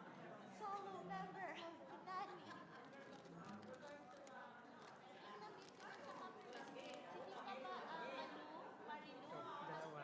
Kahit pangalan lang tsaka phone number, huwag ng email. Kilala ka naman. Haven't seen her for a year. Magkano ito? $100. Sasal ko na lang sa'yo. Yeah, isal mo na lang sa akin. Pero I need to get this done. Kasi yan ang ano. Ano So, nga pangalan? pangalan mo lang, tsaka cellphone. Basta letter mo. Yeah. Ito, kilala ka Yung naman first na. lang, yung first. Oh. Lahat? Yung first lang. Kasi ako nang bahala. Oh, basta first, tsaka first. Ako nang bahala sa dali. Kaya, ang usan ko sa'yo. No. Wala. But it's Ay, Aldo. actually, I'm an Aldo guy. It's your looking at. I'm not sure. nakasama namin. Ako, Aldo lang. Sabi niya, From you. ito. Nice to you. Pagbalik ko si ate, ano, ay, Ayan, yun lang. Isal mo lang. Cellphone number ko, yung cell. Ibigay ko mamaya. Ay, ilagay mo dito, di ba? Dito. Hindi ba, dito? Wait, this is my copy, right? Kasi ilagay mo sa akin. Yung ballpen mo. Your ballpen. Basta ilagay ko lang yung first Yeah. ticket, bahala ka na, ha? And then I'll tell you. I have worth 2,000 na bibenta eh. Sa Philippines, ha, isama mo ako sa mga... Yeah. We'll talk. Kung may mga ano. Yes. Lagay mo na yung label mo. I know. ano? Ito yung mga dala ko kanina, mga postcards, whatever. Sino kita? Thank you. Kaya nakita ko May nga baso sabi na ko. tayo. May baso. Salamat. Magagamit natin sa kwarto.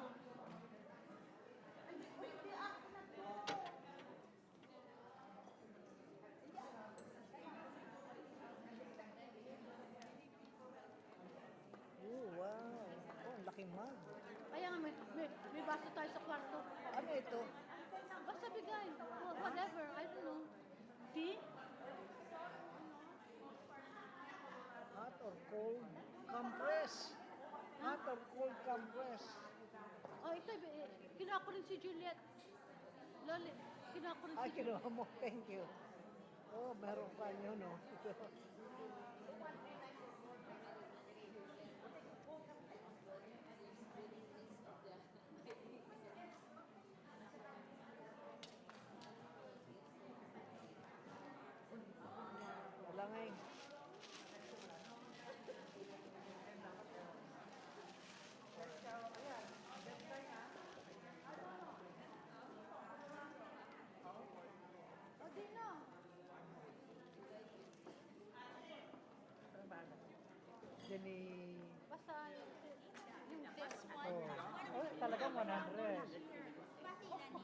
hindi sa akin yan.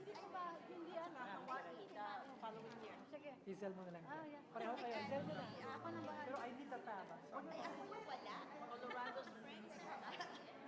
Thank you, ma'am. Hindi mo na lang sa Hawaii. Oh, no?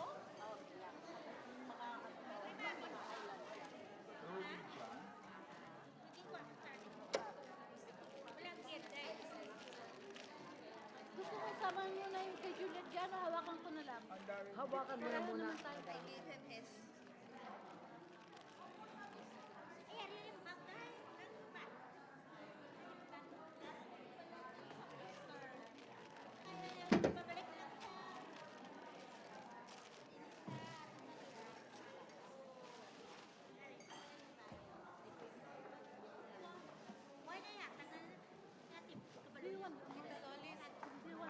Tapos na po tayo dito? Oo, hindi pa, meron pa. Ano, saan? Pag natapos ito, bigay mo na lang sa akin. Oh, yeah.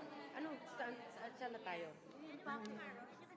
Ito, nagawa mo Oh, na pala. nagawa Nagawa mo na, di ba makikinig na lang kayo. Oo, nagawa na. Mag-report naman Ito ang gusto ko, hindi pa namin-mention. Alin? Ang gusto namin, ang institution, magkaroon ng policy for the onboarding and educational guidelines ng IEN. Para anybody, you will just follow that guideline. Yeah. Kahit na hindi ka IEN champion, taga-America ka, di otong lumaki. Yeah. Pa sa policy. Sa yung policy, Kuya, Tito. Kayo. Wala pa nagbabanggit ang ganyan. So like merong 30 days, 60 day, 90 day plan para sa isang IEN. In 30 days, ito magagawa nyo. In 60 days, what is that? Yeah, for the organization. So that's what we want. What can the organization do for the IEN? So yun napag-usapan namin na 30 days, 60 day, 90 day para alam nila where they're at. Hindi sila ma-overwhelm. Hindi scattered. All right, we are almost there. If people would please start sitting down, settle in. You have your coffee and cookies. For our Zoom attendees, I hope you're able to grab your favorite drink, healthy drink, so we can go back again and listen to the second session. Wow! Saan yan natin? Dito? Mga 2003 siguro. Wow! Kasi sister ko, assistant ko sa Jersey.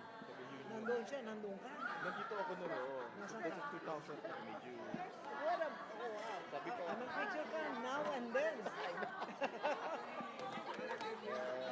So if you can just go back to the poll, let's just see what the results were based on the ranking. What a blessing. I'm so proud of you. Okay, picture tayo. Just go to the slideshow again. Ako din, sa aking camera. Teka.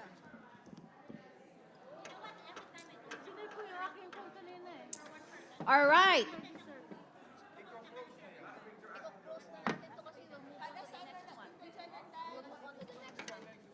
Yeah. So far, this is the top 3 choices from all the suggestions that we have gathered. Number 1, welcoming structured program, a culturally sensitivity training for all staff, body system, pre and post, follow-up checkups. Number 2, structured mentorship programs with culturally competent preceptors. And lastly, onboarding with best practice, cultural awareness of what is healthcare in America. Connect with PNAA. So I'm pretty sure all our attendees here, and if you're not a member yet, please reach out to your state chapter so you could be a member, because this is one of the top 3 recommendations. Be a member of PNAA. All right.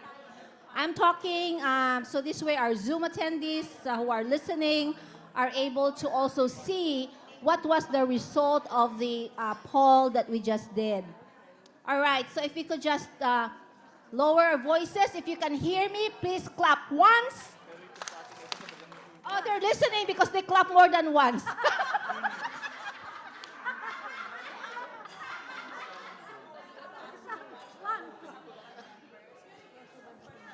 All right, let's just go back to our inside voice. Inside voice, please. We're going to proceed to our next session. Dr. MJ, the top 1, 2, 3. Can you just go back to the top 1, 2, 3? there was a comment that maybe we could, the cell of 1 and 2 could be we together, combined.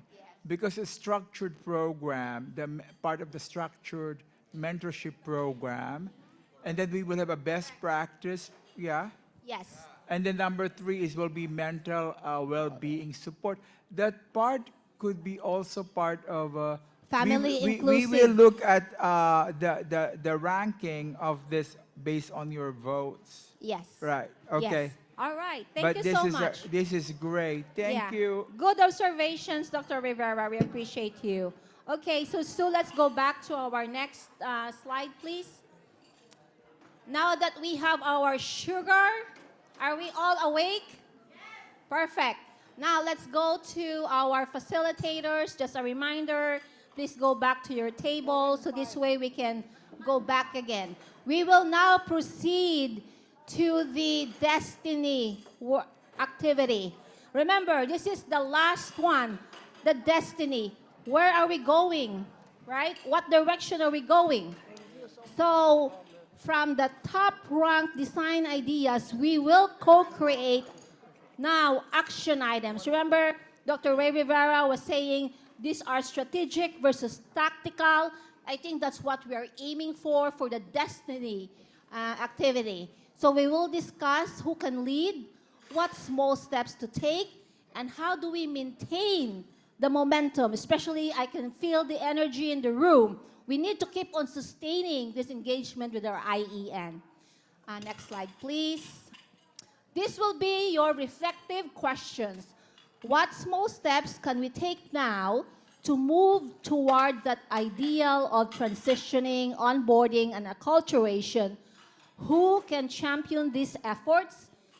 How can we keep the momentum going and make this part of our culture? All right. These are 3 easy questions. You should be able to address this in 10 to 15 minutes. For those that are in Zoom, please again go back to the link if you have not completed the questions, because I think we put it as a single questionnaire. So you should have answered some of these questions already, or all of it. If not, we will repaste the link so this way you can go back to where you started. We'll give you 10 minutes to do your reflective questions here. And what we will do is we will start on a table that did not get a chance to share their feedback earlier, okay? All right, so right now it's 3:12. We will reconvene in 3:25.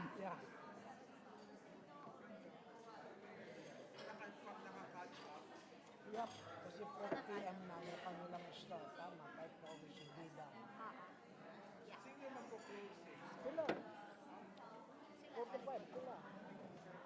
And just as a reminder, if you not get the giveaways that our benefactors from Rochester, Regional Health, please make sure you check it out. Thank you so much for bringing those goodies for our in-person attendees.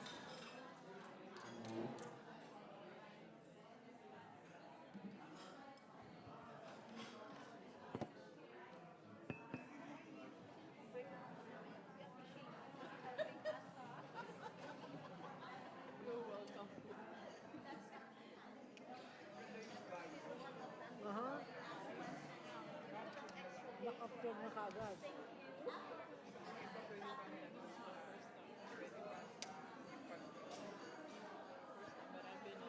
Nasaan yung answer ng nasa ko? Nasa Zoom. Nandun? Maganda?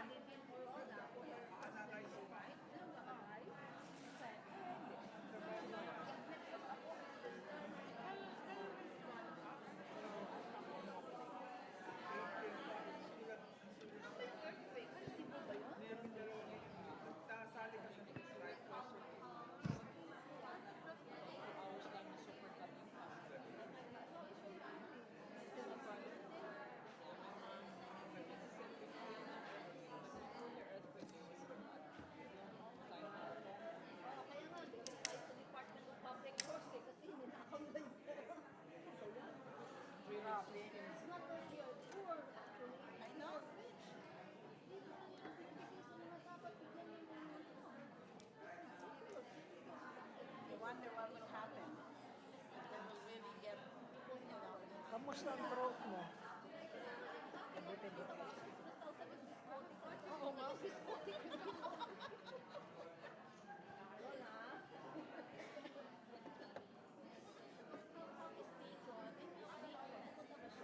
Yeah, yeah, he's coming tomorrow. Oh, no, he's gonna be here. Welcome. Oh, favorite president. If I want to grow up, I want to be there. No.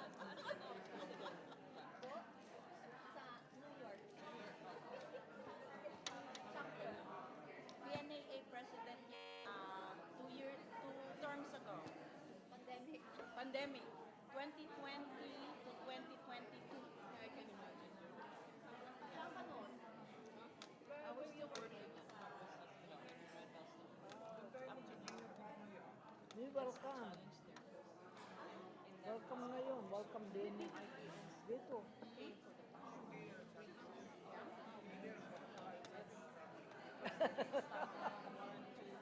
Teka, tanong ko dito sa mga pinuno dito. Welcome sila eh. Kaya na. Meron.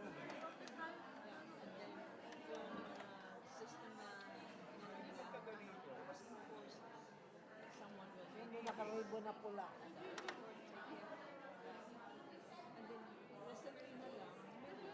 Yun si Wally, When did you come? What year? 2004. I came 1991. Ganun din. Sarap itong Sinunod Nina. din kami. And even one of my DOA was here. Yeah. So sa mga sumunod sa amin. Alam? They try to maintain that na meron kasi ang nangyari yung agency na delegated to Mixundo. So what we did is we created a welcome committee together with the agency people will do airport visual. And then the agencies were already in the one accompanying them to the South company. Sinabi mo kanina, pero I actually told her, as a part of the nurses, there's a new system and then they became 3 months free for their 1 year membership. Kami din. They don't renew. 3 months mo sinave para for the apartment payment. They should do this like partner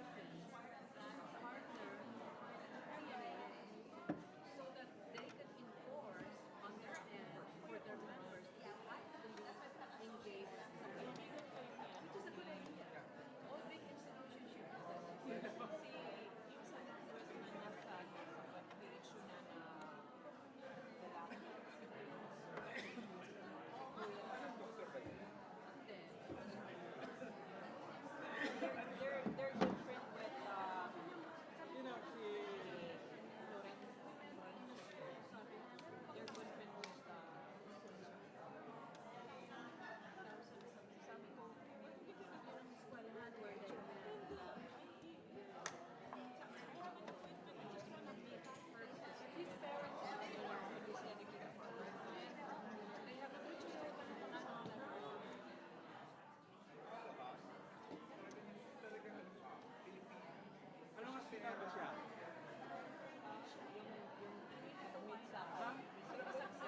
All right, 2 more minutes, then we will resume and we'll get input from the audience.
tingnan mo, baka doon sa kwan meron. Diyan sa tabi yung mga restaurant dito.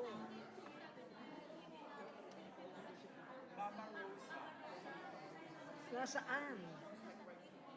Ay, sarado. 1 hour away daw. Sabi ni Kwan, saan parte? Saan parte yan? Nakakatakot, baka nakakatakot. Sinabi ni Virginia? Wala silang alam eh. Hindi sila...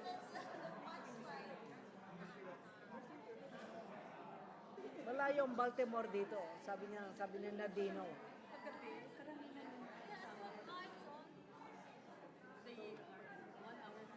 Ay baka mamaya, baka turo-turo siya.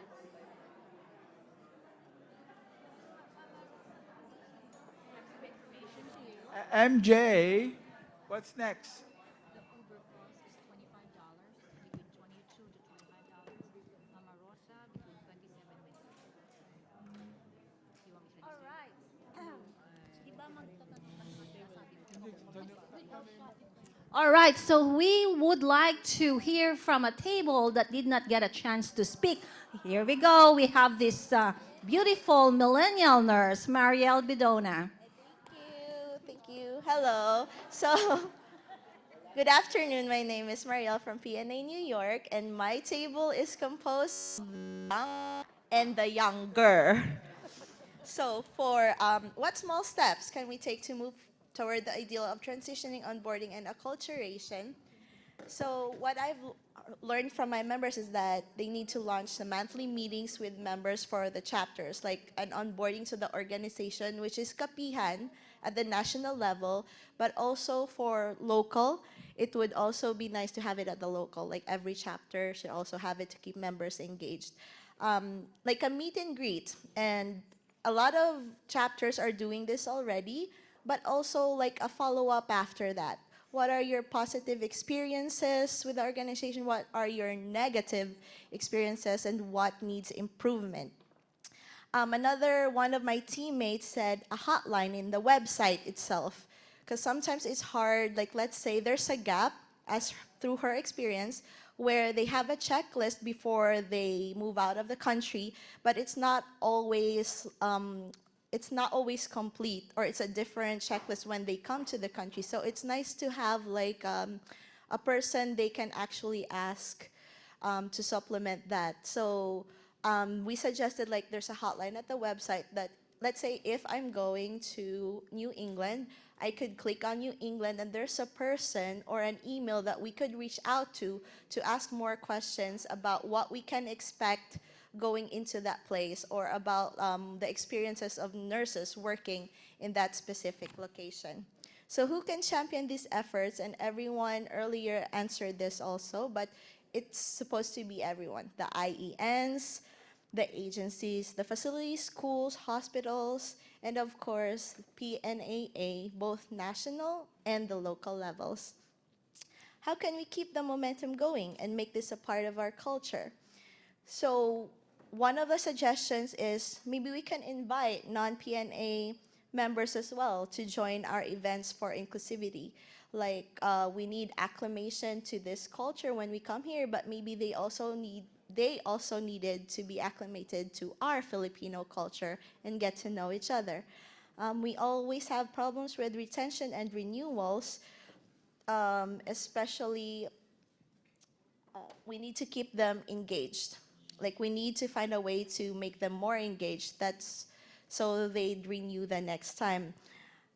We celebrate success stories publicly using social media, but we already have that nationally. We see it in Facebook all the time, but it's also encouraged at the local chapter to also celebrate your members and highlight their achievements.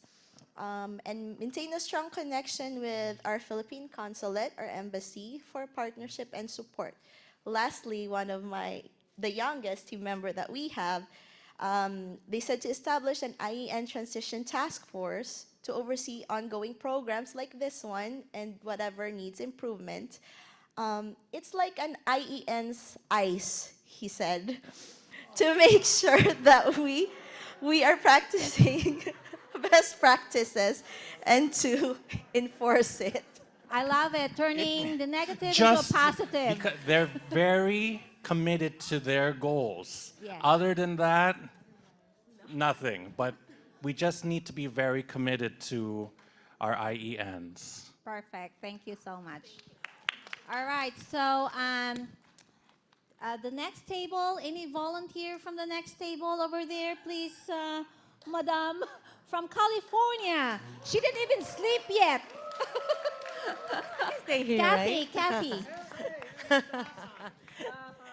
Good afternoon, everyone. So for our group, we are a group of older,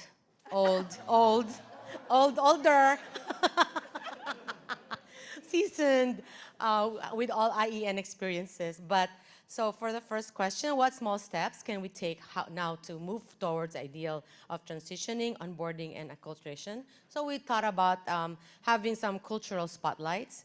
It's like institution practices that they will have a newsletter that will have a portion for IENs to celebrate them or to be recognized, and let them also have the chance to write as a writer. And also do like IEN feedback circle sessions where they'll be able to discuss what's going well and what are the challenges. And they're able to open up. And also something that they can read the organization. And also we would like to do celebrating small steps like recognitions, appreciation. That's for question number one. So who can champion these efforts? So we thought of nurse leaders, of course, and that gears towards professional developments. And instead of identifying their weakness and service and opportunities. So if an IN is timid, shy, so allow them to follow through, and how can you be a charge nurse? So this is how you can be a charge nurse. So that's really encouraging them to have smooth transition to professional development.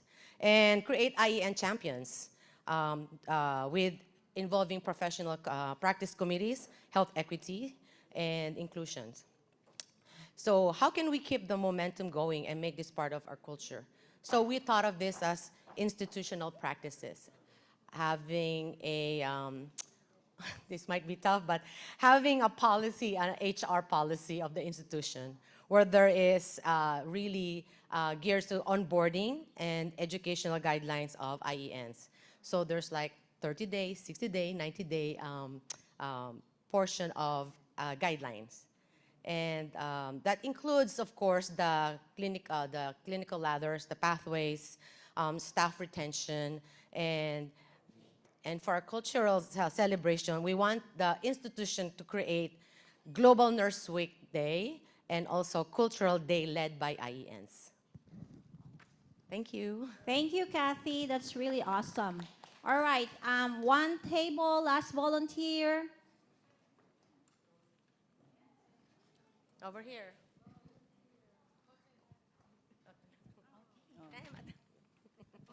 Our speaker is Jose. Thank you, Jose. Okay. The question is, what small steps can we take now to move forward from ideal transitioning, onboarding, and acculturation? The group discussed that we need to bring them to local activities, like apple picking, which is very family-oriented. Maybe for single IENs, maybe microbreweries.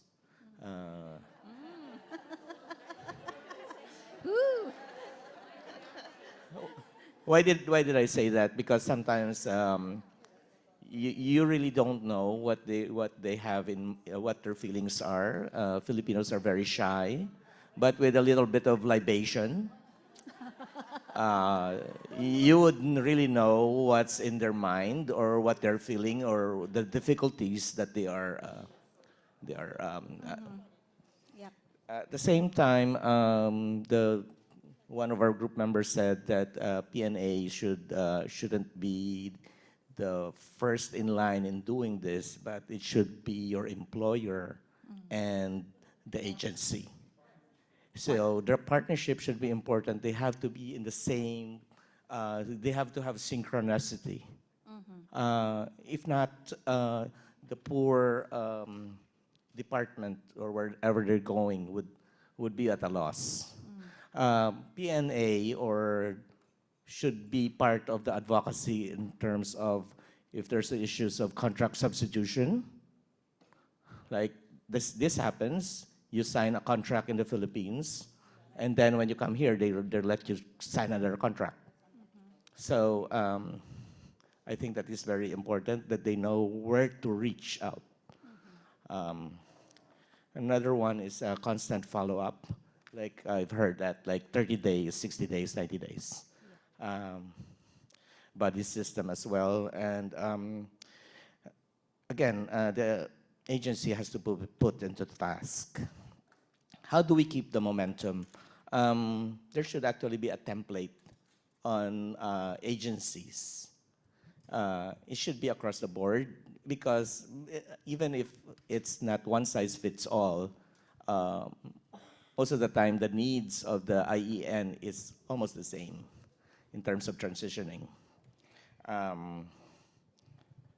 Continuous follow-up and continuous evaluating and re-evaluating.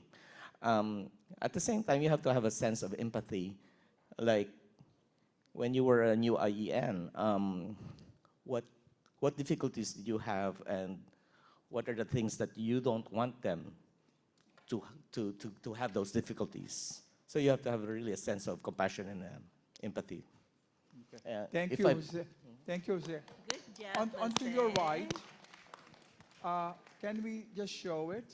Thank you, Jose. So once Sue saves the no, wait a minute, input. MJ, can maybe we could collapse some of the cells because there's a launching recognition program. There's a recognition program somewhere that we could put them together.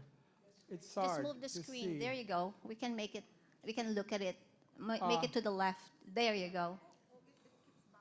Yeah, it bounces. Ray, when we put it on the slide presentation, it would show. And we could just scroll down. Yeah. Can we do that? Yes. So if we can save it. And for those that are on Zoom, again, we'll be able to rank this again. So we will save it and we'll present it so we can all see it together. Let's just give it a minute. Yeah, because before we vote, maybe we could collapse. Hi, how are you? Before we could collapse some of the cells. All right. So Okay. remember, we already have some preliminary input that we have from the previous summit, and we're trying to now consolidate all the additional feedback that we're gathering here as well. So Yeah, are there some of the repetitive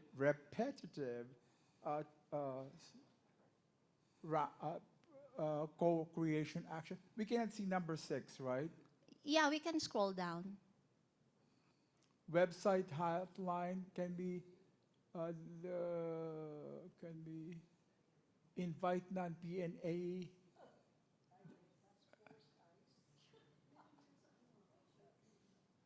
Contract substitution, where to reach out. Number 11 is similar to use feedback tools like surveys to guide continuous improvement. Okay, so it looks like somebody, some are already experts in doing this, so they're starting to rank the top design items. Start to vote. Yeah, if you want to start to vote, right? Because you can choose whichever you want based on the top design ideas that you would want to co-create. So think about it as you going to be a leader of a chapter, and what are the things that you think you'd be able to implement in small steps, right? Because we want to be realistic on what you can do for your chapter in relation to promoting the transition, onboarding, and acculturation of IENs. Yeah, what we're going to do is, before we release this to all of you, we would again analyze it, so if we could collapse some of the cells. Correct. And we will, Yes. of course, look at the feedback that our Zoom attendees Joy. are also putting in the Survey Monkey. If we have additional concepts that we feel is important but not included, can we submit? You have to tell now. Yeah. Okay. You can submit. We can Because send the link. I think we did. Yeah. We based some of the choices from the previous survey that we did. Yeah. And if we recall, going back to what Ray had mentioned about nominal technique, we want to see that we have exhausted, right, all the feedback that everyone had provided in person and also from Zoom. And then there's going to be additional analysis in trying to see what are the patterns and themes, right, that you can put together. So this way, based on this ranking here, then we could collapse some of them and differentiate whether this is going to be more of strategic and technical initiatives. Yeah. There.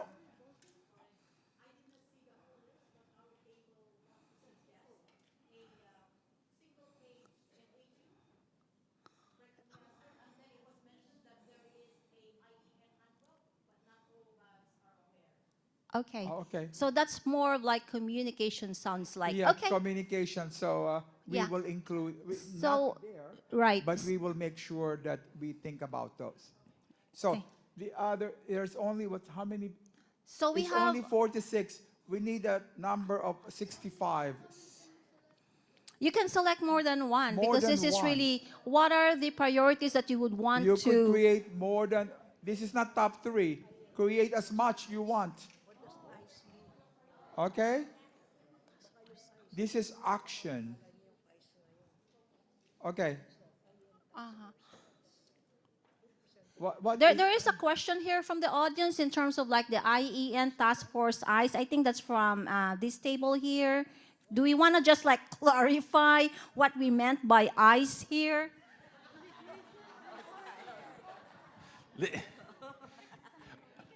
The joke was, if we had the gall, half the gall and audacity of ICE, we could get all of this done in about a month. We need to be dedicated to this, and it's already shown. We have two summits already on this topic, and plenty more to go. So we just need to be. Don't call it ICE though.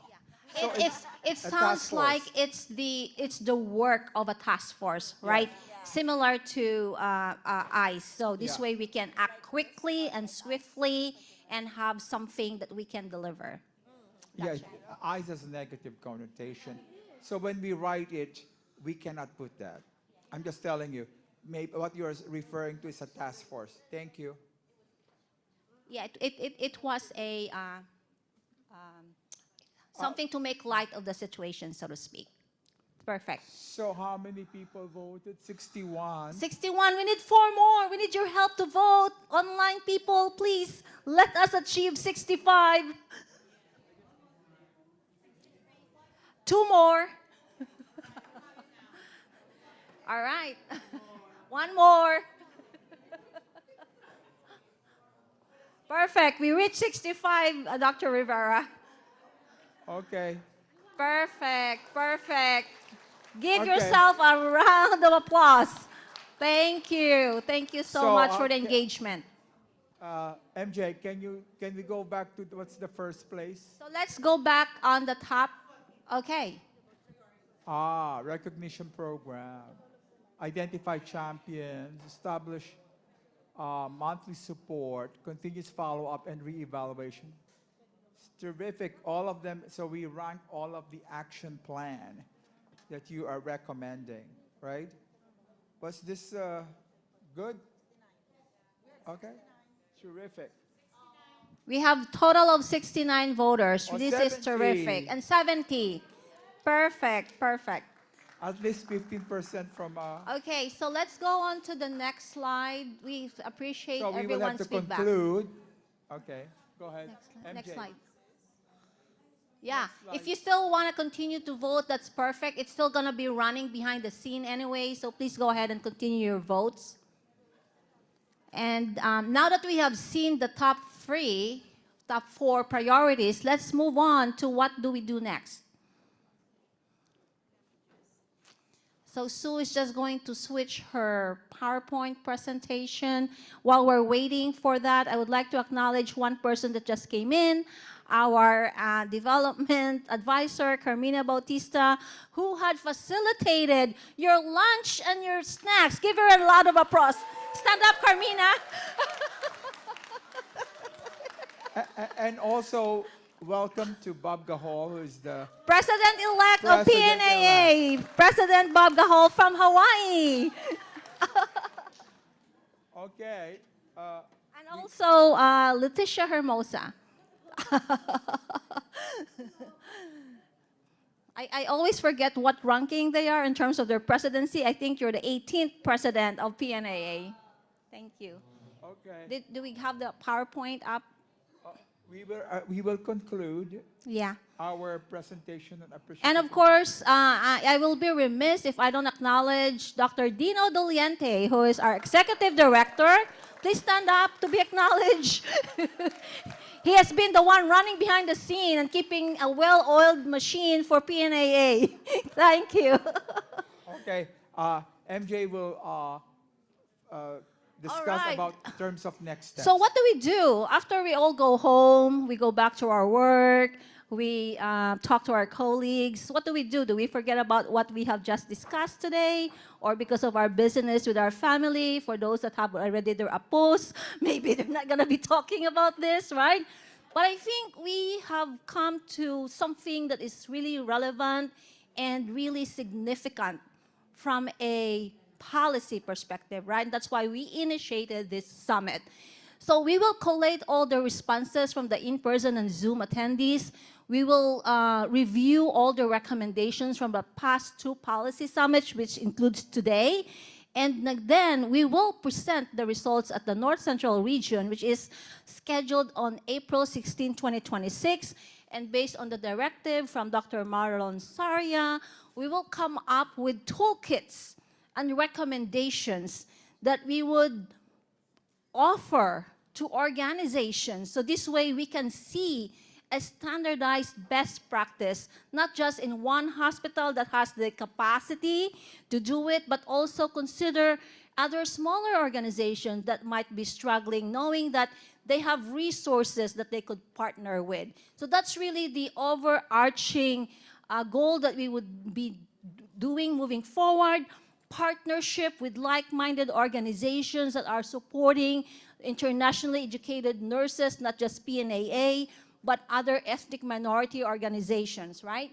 So hopefully, when we reach the NCR, we will all together agree on that toolkit and standardized evidence-based recommendations, and then bring it to the national, which will be a great celebration because then we will be inducting Dr. Bob Gahol during that time in Colorado. Additionally, my bias is that you need to publish things. So we need to make sure we will have a writing policy workshop. So, and also we will have to put all these things that we gathered, all the nitty-gritty, put it together. We have themes already. It's easier to write. So when we put all this together. So I thank you for the IEN committee. Thank you. What's next is our writing workshop of who will be writing at this section. And it takes a village to put this together. Thank you, thank you, thank you. Give yourself a round of applause. You did a great job. Thank you for your engagement and participation. We will then move forward to our next session of our program. I'll give it over to Marife Sevilla. Okay. No.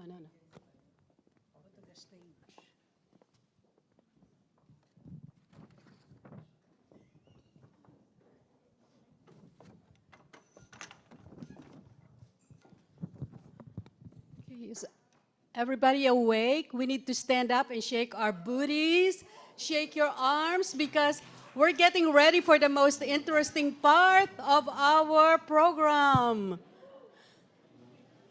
All right. Who are the IENs? Who are the IENs? How many? How many IENs do we have? New nurses. Okay. Who are the Social Security recipients?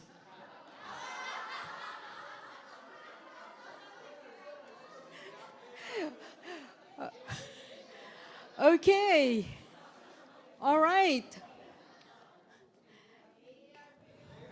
Members of AARP. Okay. Now, if we could settle down, let us welcome the Rochester Regional Health, all the way from Rochester, and they gave you those orange goodies, and they will be presenting their best practice that they employ in their institutions. It will be exciting to hear all about it. Who would like to start? Would I call on Yvonne Clement? Thank you, Yvonne.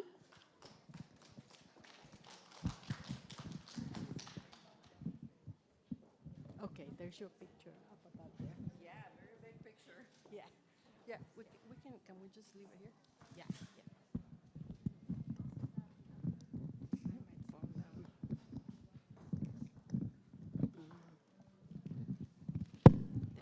Okay, perfect, yeah.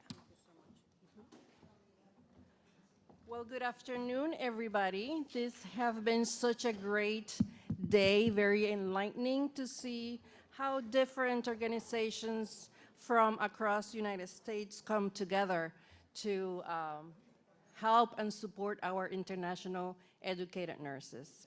We are Rochester Regional Health, and we're going to showcase our global nursing program and our onboarding system. Next slide, please. This is our agenda, who we are, our global nursing program, and our wrap-around support. Next slide.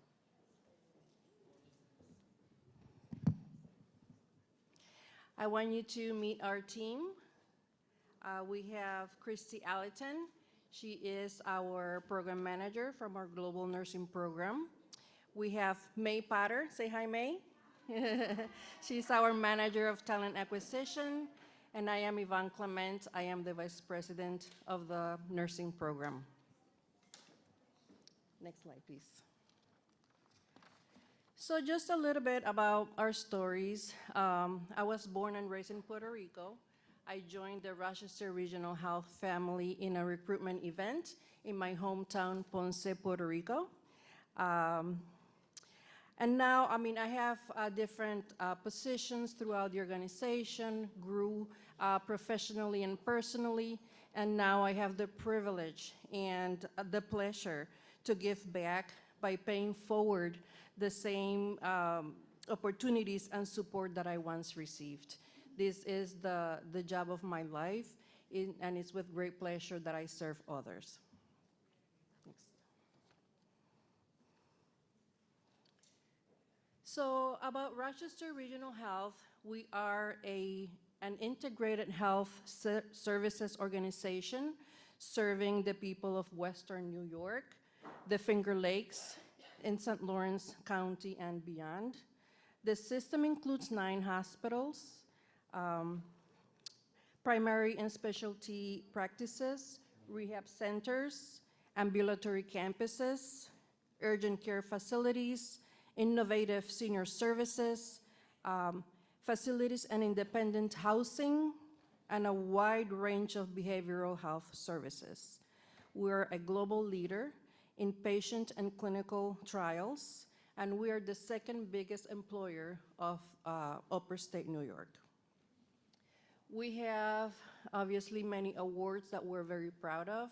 They're all nurse-driven, showcasing what the nurses do best at the bedside, which is serving our community. I want to point out that 5 of our 9 hospitals are magnet certified. Yes, we're very proud of that. All showcasing our nurses and their work. This is a map of New York. When we tell the nurses that they're going to work in New York, everybody, I have to stay close, everybody thinks New York City because we all have friends and family in New York City, right?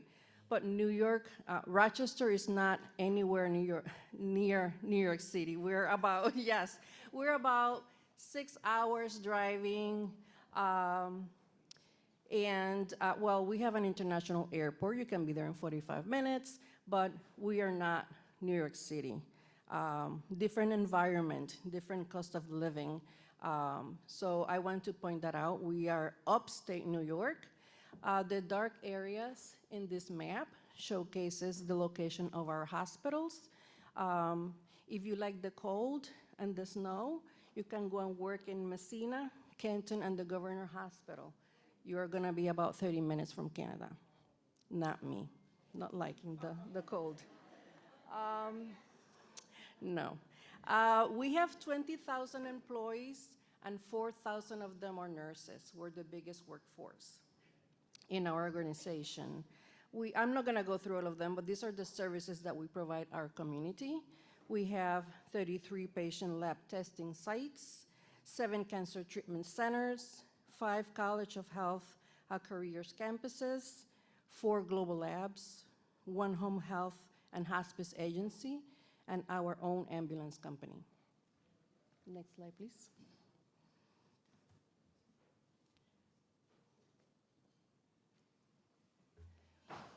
Our system is one system that focuses on serving our community, and our purpose is to uplift humanity through care for our community.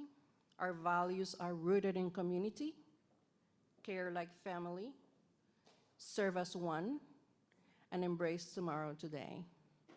Our vision is to become a national model of health and healing.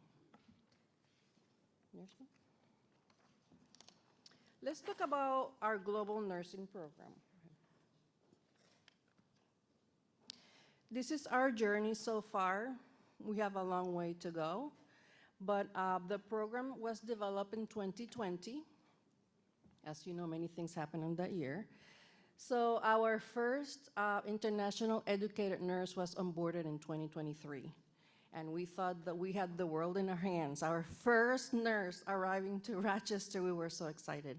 A lot of work was put into that, but we were still a little new into the journey. So we were like, you know, we move, we go back to the board, we find ways on how to make this program better, right? So our hiring pipeline consists of agency, an agency that provides nurses to us, and organic pipeline as well, word of mouth, basically. I want to point out that every single one of these nurses that we onboard are interviewed one-on-one by one of our program members. And then is when we create that connection. I have interviewed nurses that arrive in 2 years, and they still remember that first interview, the things that we said, the dreams that were made true, and that's very touching because it's a very personal connection. As of September 30th, we have 47 IEN nurses joining our Rochester Regional Health family, with an additional 50 nurses expected to be here, well, not here, but in Rochester, at the end of 2025. So we have about 100 nurses for this year. And our future state is 150 more nurses expected to start next year.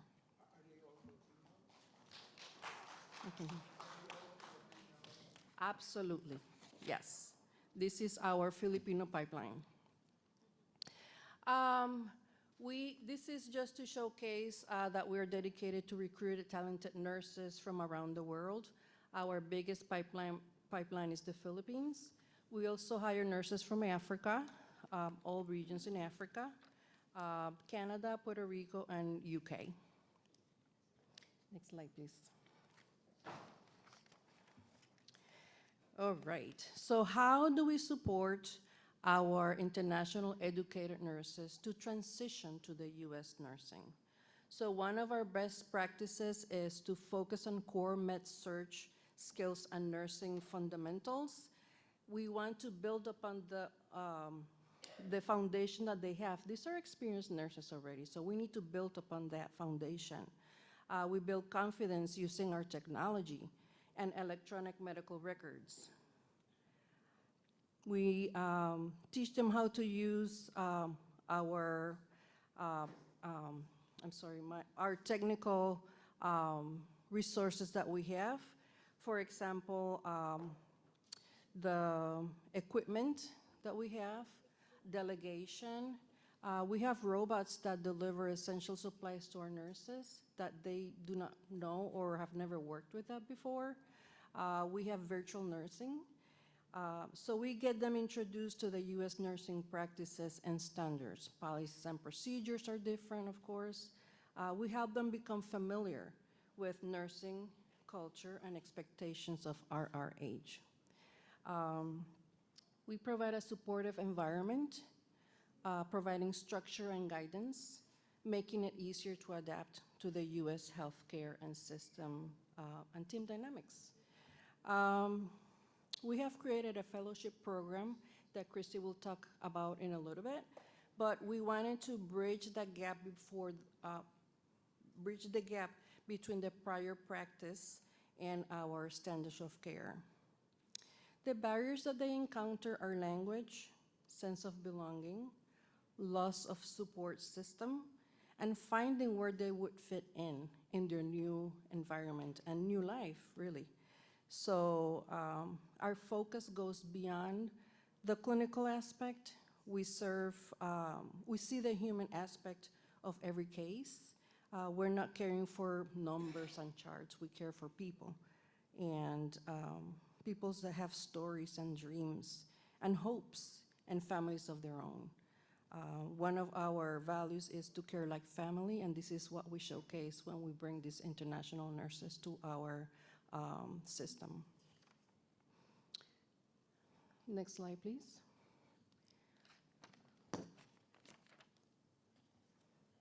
I'm going to leave you in great hands. Christy Ellington is going to come to you and talk about our support system.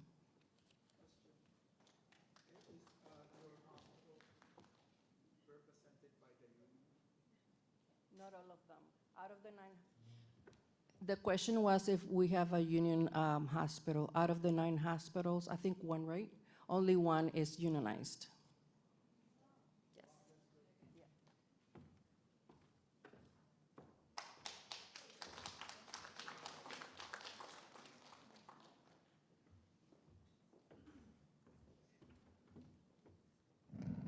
Good afternoon po. I just have to put my glasses on, right? Age. So, magandang hapon po sa lahat. My name is Christy Alliton. I was actually born and raised in the Philippines and a very proud IEN. Thank you. I have been with Rochester Regional Health for almost 16 years now, and mainly I worked in the medical surgical unit. And I had the privilege to hold a couple of nursing leadership positions. And when the global nursing position came, this was something that I had in my bucket list for a very long time, and so I took that opportunity and was able to participate in it. And I think this was the best decision I've ever made in my career because I get to work with a lot of the IENs, which was actually me when I first started about 20 years ago. Next slide, please. Thank you. So when we talk about a wraparound support, this is one of the things that I really wanted to focus on because this is one of the core things that I have always wanted to do for our IEN, especially our Filipino nurses. Prior to arrival, we already begin all the work just because when we have nurses that are arriving, actually it's our HR team. They are amazing. May Potter, thank you so much. They are amazing in handling all this logistics. We make sure that at the start of their journey, they know that there is someone available and is able to answer even just a simple thing, just like, Miss Christy, can we bring daing? Can we bring toyo? You know, how you get nervous with all of this stuff. These are simple things, but to these nurses who are going to uproot themselves from a place where they grew up, where they worked for all of these years, to come to a new place where they know no one, where this will be a new journey for them, and not only for our IEN, but also for their families, who they will be bringing with them.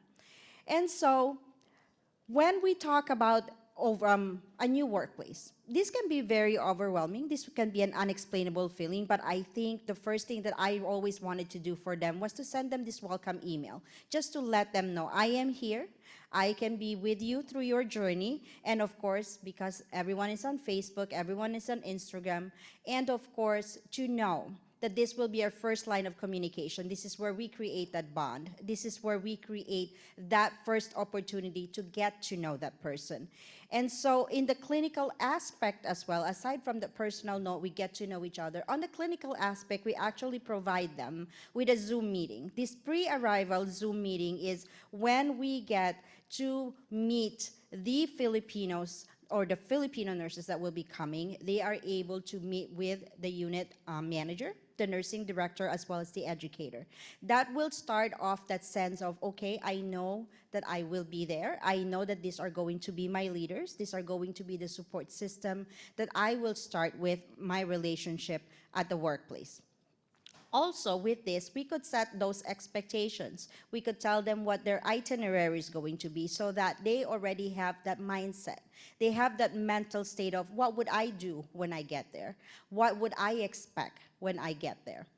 Aside from all of these things, when they do come and when they get to the airport, usually I do the first day they come, let's say they come on a nighttime, I meet them in the morning, and usually I meet them as a group. We have like a brief session where I meet with them so that they could meet me in person.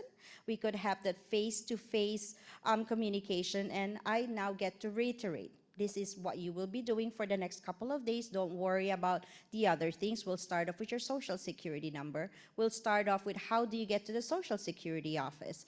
This provides me with something, not only a relationship, but something to say that I am here. I will be here for you. If you have any questions, I'm just a drive away. You can call me, you can text me, and then we can start off that relationship. That way, I can now start to integrate them into our organization. That way, they could get that mahiyain out of them, because sometimes, of course, I experienced that in my own time. When I first started, I was a little timid. I cannot speak to a group of people like this. And so I start that training with them to be able to speak up, to be able to say, this is who I am. And I always tell them, you have great English. Don't worry about it.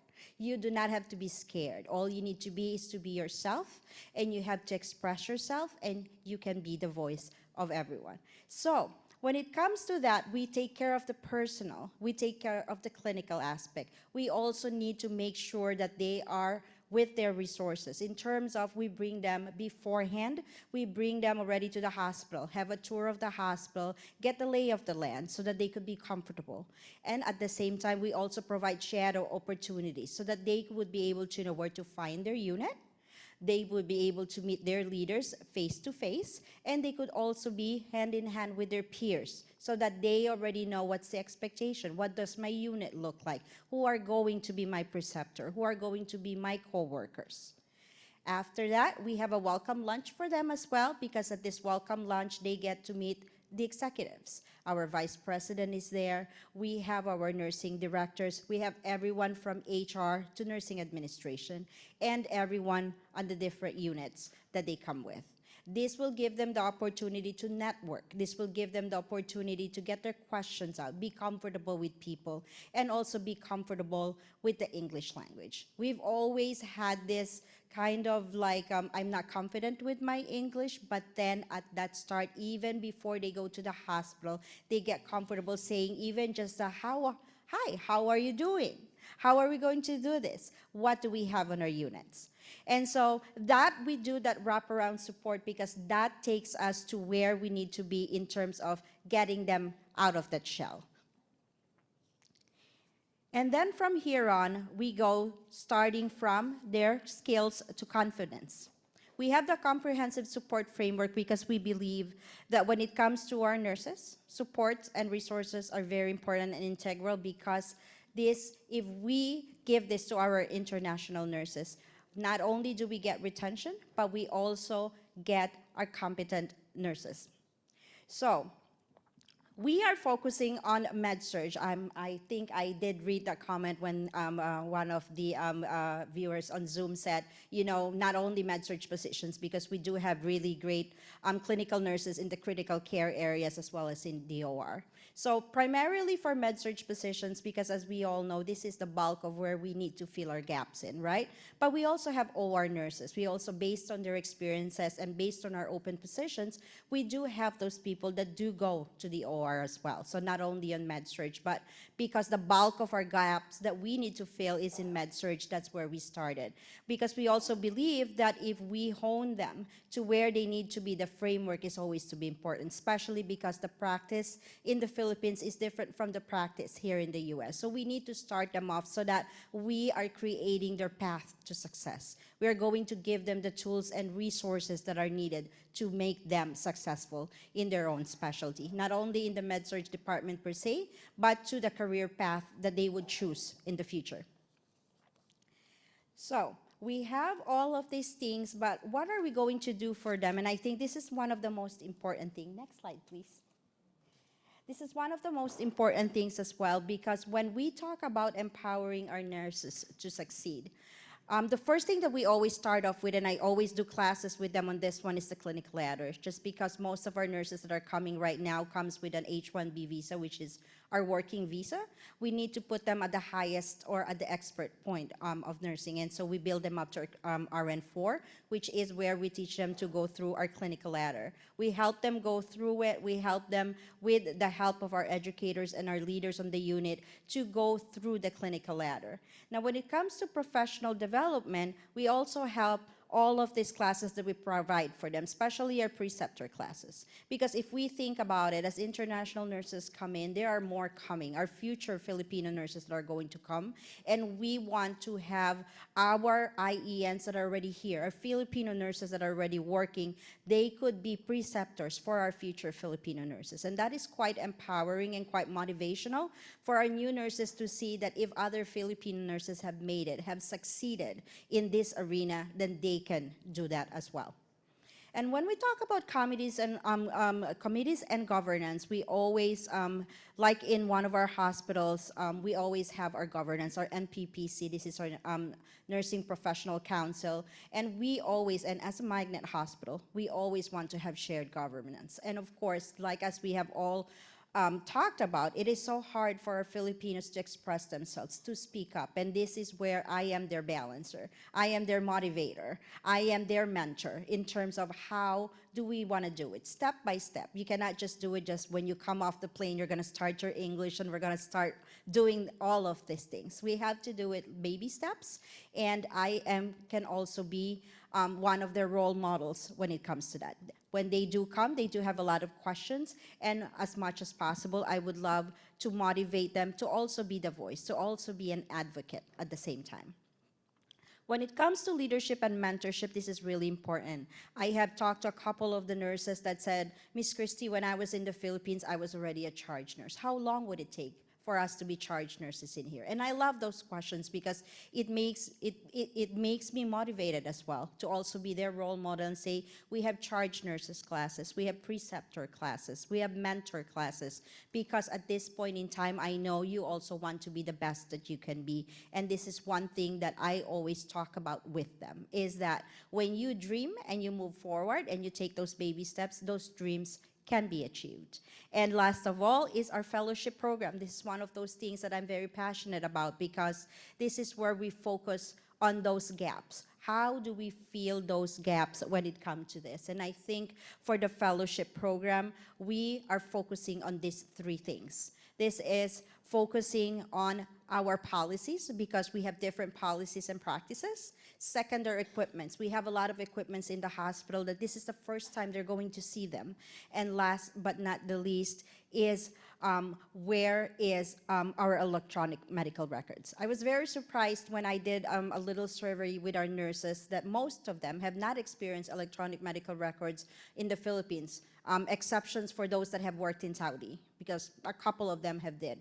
And so we want to focus on these three things, because this is the foundation of their practice. This is where you want them to succeed. Once they succeed in those three things, they become comfortable, they become confident, and they would know how to go and move forward and be successful in their own right. Next slide, please. Thank you. So culture and community. The comprehensive approach that we have in terms of this, we have our pre-arrival connection, like we have all that I have talked about, our day one welcome, our weekly check-in, and our cultural integration into the community. This ensures that our nurses will feel welcome and supported. It helps them navigate this journey, as I did when I first started here, and it offers them hope and motivation, making their transition feel less daunting and more like it's home. So when we have our, proud to say, it's been a couple of weeks that I have been trying to do this. We have come about with the Filipino Council for Rochester Nurses. And this is a group of officers that we have created that are very vocal, that they want to be leaders for the future. They want to be mentors. They want to be preceptors. So we have created this group, and these are a group of people that are helping me to welcome our future nurses. They have created their own set of officers. They have leaflets. They have brochures that will welcome our new nurses. These have apartments, transportations, and these have phone numbers of every one of us, so that in case of any emergency, they know that we're just a phone call away. And it's always nice to know that you have someone that you can call, especially in a country where you know no. And I think that was one of the comments from one of the nurses when she had that leaflet and that brochure, to say that, thank you, this is very helpful, because this made me feel like there's someone that is beside me, like an angel, like protecting me from what I will be encountering in the next couple of days. And this gives a sense of camaraderie and kinship as well, because building a community of love and compassion really transcends through time. And I think one of those important things as well, not only I'm a very, very tough proponent on mental health and well-being. That's very important for me, because it is quite stressful when you come from a different country, come to a new country, know no one, and then you get sick. And so I try and introduce them and integrate them into our community. We have a big Filipino healthcare community that is available for them. We have our Filipino primary care physicians. We have our Filipino OBGYNs. We have our Filipino store. And we have a lot of Filipino nurses that would want to also pay it forward. These are nurses that have been there but have never experienced a Filipino community. And I think that's what our organization wants, because one of our mission and vision is to be a part of that community, to be able to contribute to that community. And that's, as a Filipino, I would want to introduce that culture in the community as well, because as we are getting bigger in our community, we are also getting to be a part to make that community a better one. Last but not the least, I promise, this is our balance of life and work outside, because it's very important. Even just for me, a balance of work, of life, social life, of family. Putting all those three things together is quite daunting, and honestly, it's very stressful. Now for them, not only are we getting them into a new hospital, a new country, they also have to adjust with their family. If they have children, they're going to new school. If they have their husbands, especially for H-1B visas, their husbands are gonna be, or wife or husband is gonna be at the apartment all day long because they cannot work. And so maintaining that, I am their balancer. I make it a point that I follow up with them once a week. I make it a point that I see them the day they arrive, and I make it a point that after their first day at work, I get in touch with them and say, how did that go?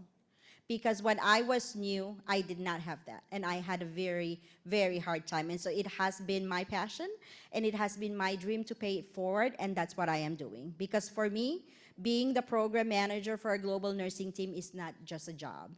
For me, it's a calling. For me, it's something that I wanted to do for the longest time. And I think that's very important when it comes to our IEN. We do not see it as a job. We do not see it as a responsibility, but we see it as a calling, as something that we love to do, as something that we are passionate to do. And I think that's one of the key things that we have to think about in creating an IEN transition program. Because and I can tell you, working with Yvonne's from Puerto Rico, and I'm making her a Filipino now officially, no? Because I would love our culture to be seen. I would love our culture to be known, because our culture is one of the best, and I can proudly say that wherever I go. Thank you so much. Yes.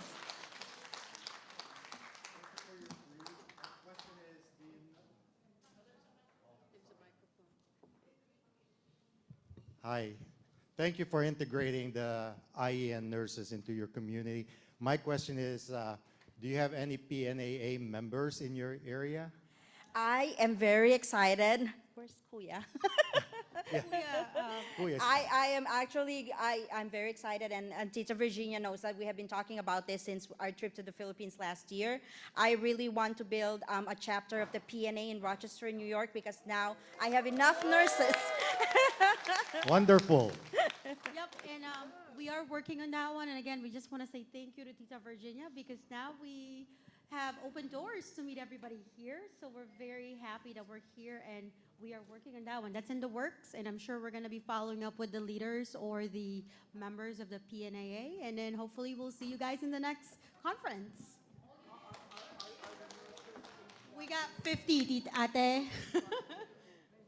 Any questions? So the next question is, are our nurses H1B and EB3? It's actually both.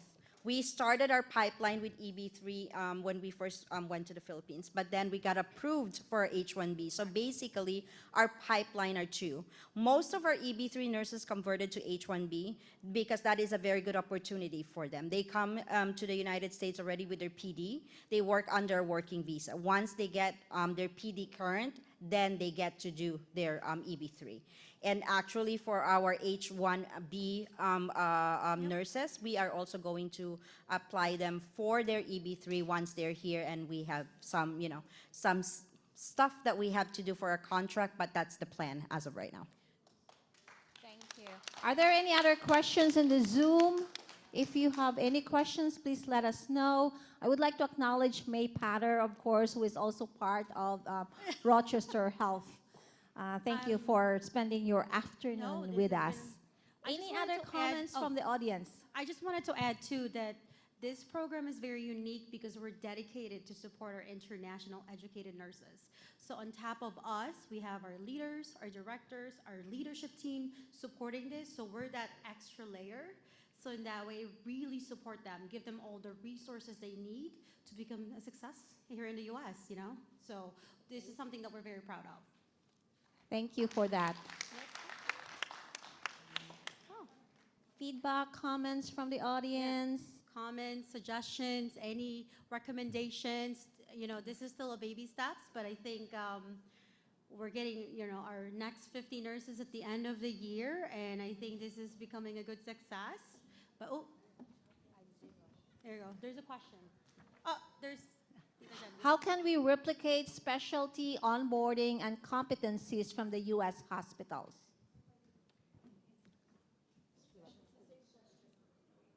Okay, so in terms of replicating the onboarding, so since we already have experience with our OR nurses, actually, and I'm very proud to say the leadership team in the OR, the surgeons are very, very happy with the way, because I think we have over 20 of them already in the OR. Our Rochester General Hospital alone, they already have like about 12 or 13 nurses. And what we do with them is the responsibility is on our leadership team, because they have very specific onboarding situations, unlike our med-surg unit. So when we go to the OR, they also have their own specific leadership team that takes care of their onboarding, because it's a much different onboarding. It takes a longer time to do that. Thank you for that. There's one more question from Zoom before we go to Dr. Rivera's question. I think it was related with, are there any feedback from those that have completed their onboarding? What was their experience about? Oh my goodness. Actually, we just finished that before we came to this conference. We have about 90% of them that are very happy from pre-arrival to arrival to onboarding to finishing their clinical orientation and taking on their own patients. They have some comments there a little bit, but overall they're 90% happy, and they really would recommend us to their families and friends to come to Rochester. And we're continuing on this survey as we move along. Keep in mind that we give them the survey once they finish the full orientations. It's the whole transition from pre-arrival to completing the orientation, so we get the full spectrum of what we need to make it better and give those feedback to our leadership and to everyone else that needs to know. But as of right now, we're at 90%, which I think it's a good start. Yeah. Maybe this is the last question. Do you have a nurse residency program? Yes, we do have a nurse residency program, and that's why we built the fellowship program, because for our nurse residency program, this has been created for the system for all our new grad nurses. And so for the fellowship program, what we did is, these are for our experienced nurses, because for the nurses that we hire from the Philippines, we all hire them with experiences already. And so that's why we created the fellowship program for them. That's terrific. Last question from Susan Repotente. Hi, if you're going to be supporting the membership of the nurses, would you be paying for their membership fees? I wish I could, Tita, but with their excitement, I'm pretty sure they don't mind doing that. Terrific question, Susan. Thank you. We appreciate.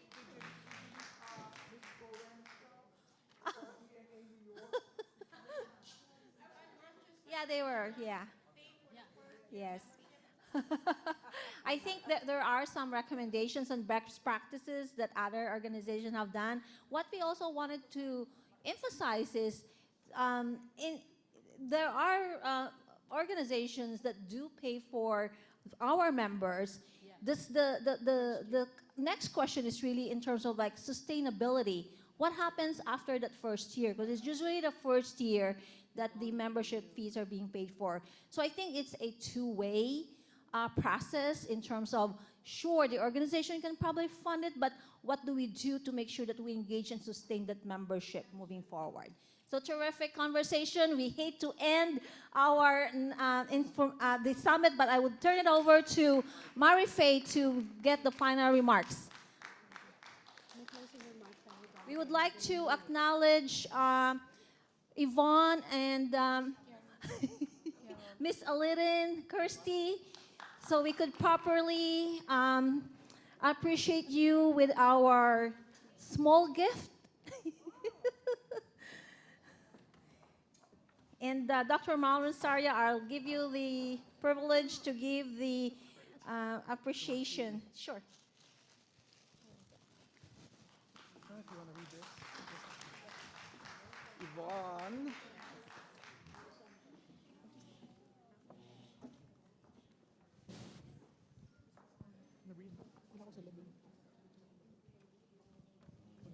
Certificate of Appreciation for Christy Alitten in recognition and sincere appreciation for your invaluable contribution as a distinguished speaker at the Internationally Educated Nurses Policy Summit, October 2, 2025 in Hanover, Maryland. Thank you. And it's the same appreciation to Yvonne Clement for being part of our summit. Thank you.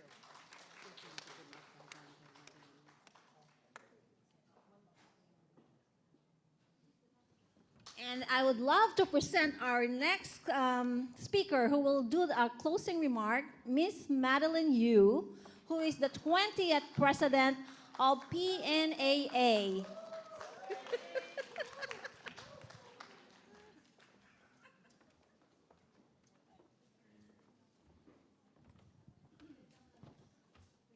Number 20.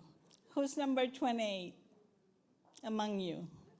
Anyway, PNAA has always worked towards understanding the factors that affect our transition, onboarding, and acculturation processes.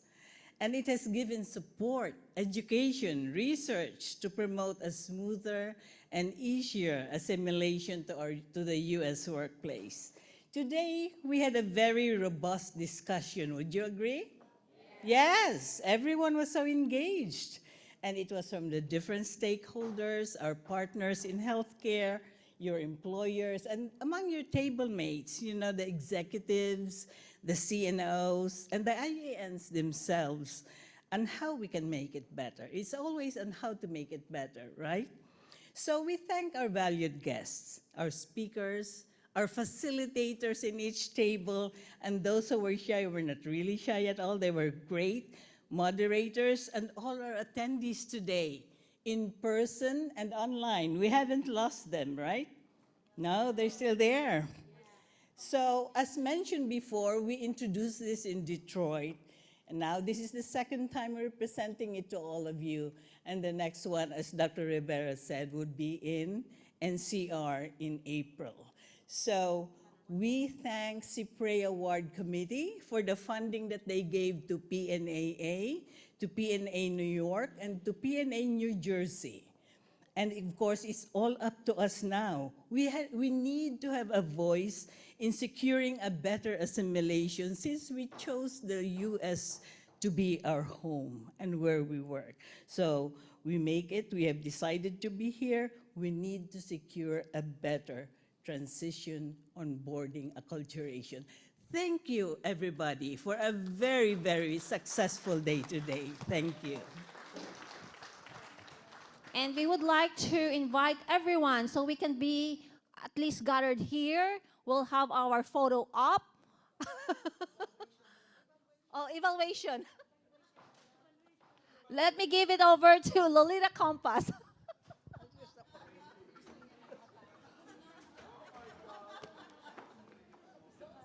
Did you guys have a great time? Okay, I hope you did, really. Remember this, each one of us is an instrument of advocating for our IEN. We have great experiences and we mentored a lot of our colleagues. For all of those of the baby boomers, it's been a lifetime of service. For the new millennials and the Gen X and the next group, they will really benefit from all the experiences that each one of us have developed through the years. So thank you so much. For the purpose of evaluation, can we have the QR code? And you have to scan the QR code to be able to get the contact hours for this session approved by ANCC for 3 contact hours. You have to complete the post-test. There are 5 questions and the evaluation. And you will get your certificate in your email. Please try to do it now. And For those that has the Huva app, you would be able to access the evaluation from there. For the Zoom attendees, you will have an email for you to complete the evaluation. An email link will be sent to you to complete the evaluation. However, if you have the opportunity to do the scanning from the screen, you can go ahead and do it as well. And lastly, I hope, yeah, they have to answer the question. There are 5 questions. You want to answer it now? Okay.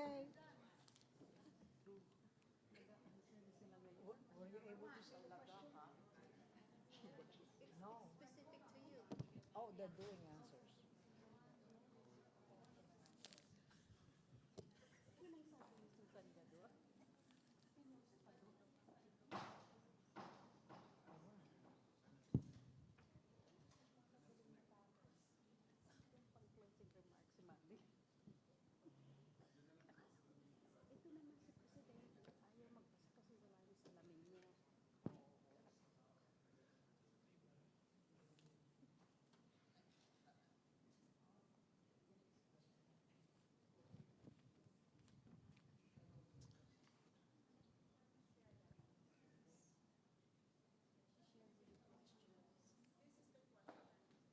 Yeah, Susan is sharing the questions.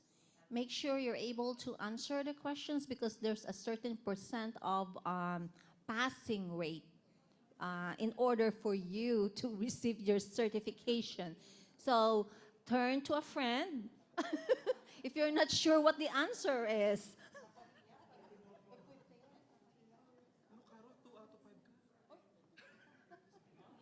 Thank you for that feedback. Someone posted, I learned a lot on this webinar. Thank you so much.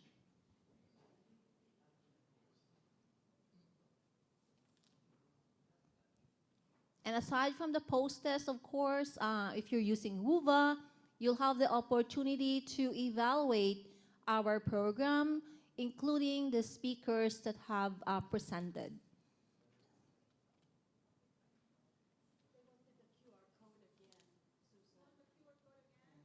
Yes, we will project the QR code again. So if we can go back to that QR code.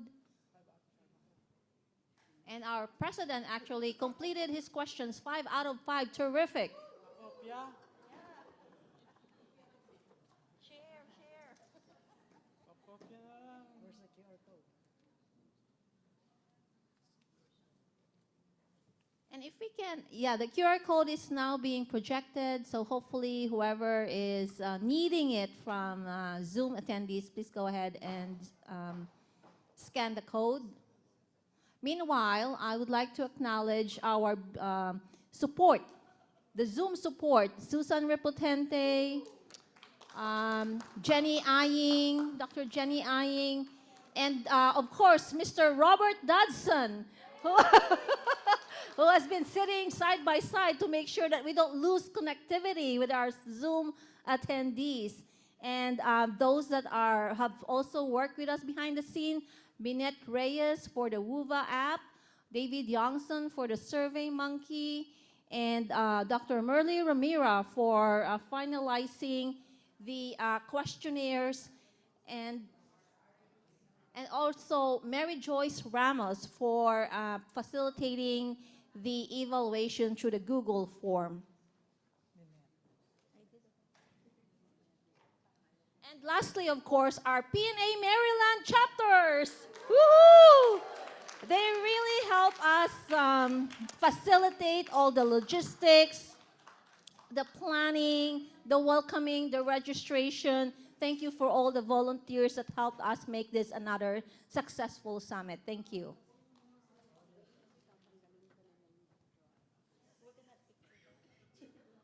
Yeah. All right. If you have done your evaluation, we would like to request for people to please come near the stage. So this way we will do our photo opportunity.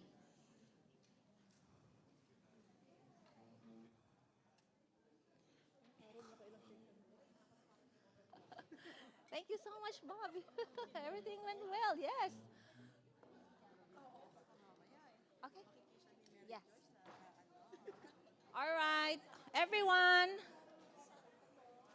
I wish we have music, but we don't have any music here. Thank you so much, Zoom attendees. We appreciate you.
pero okay lang nila. Okay ra sila.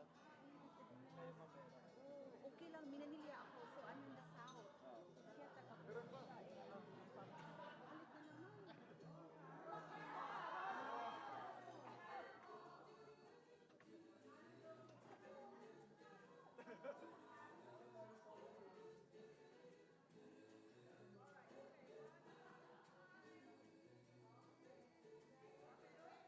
Oh, wait.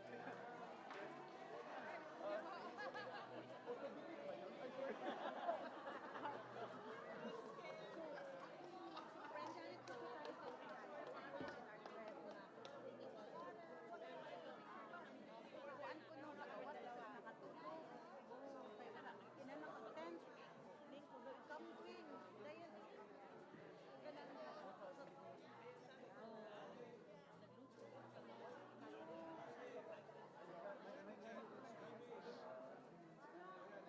Nanay signal. 2 days. By 20. By 2 days. Manang dyan. Sa Pio. Si Ivy. Central yan si Ivy, 96. Sabi, na naton ang Zoom. I-off mo na. So, wala ko rin. Diba? Sa Madrid, nila gawad. Tabay. Yeah. Dahil Ivy, kuha mo si Michael na sa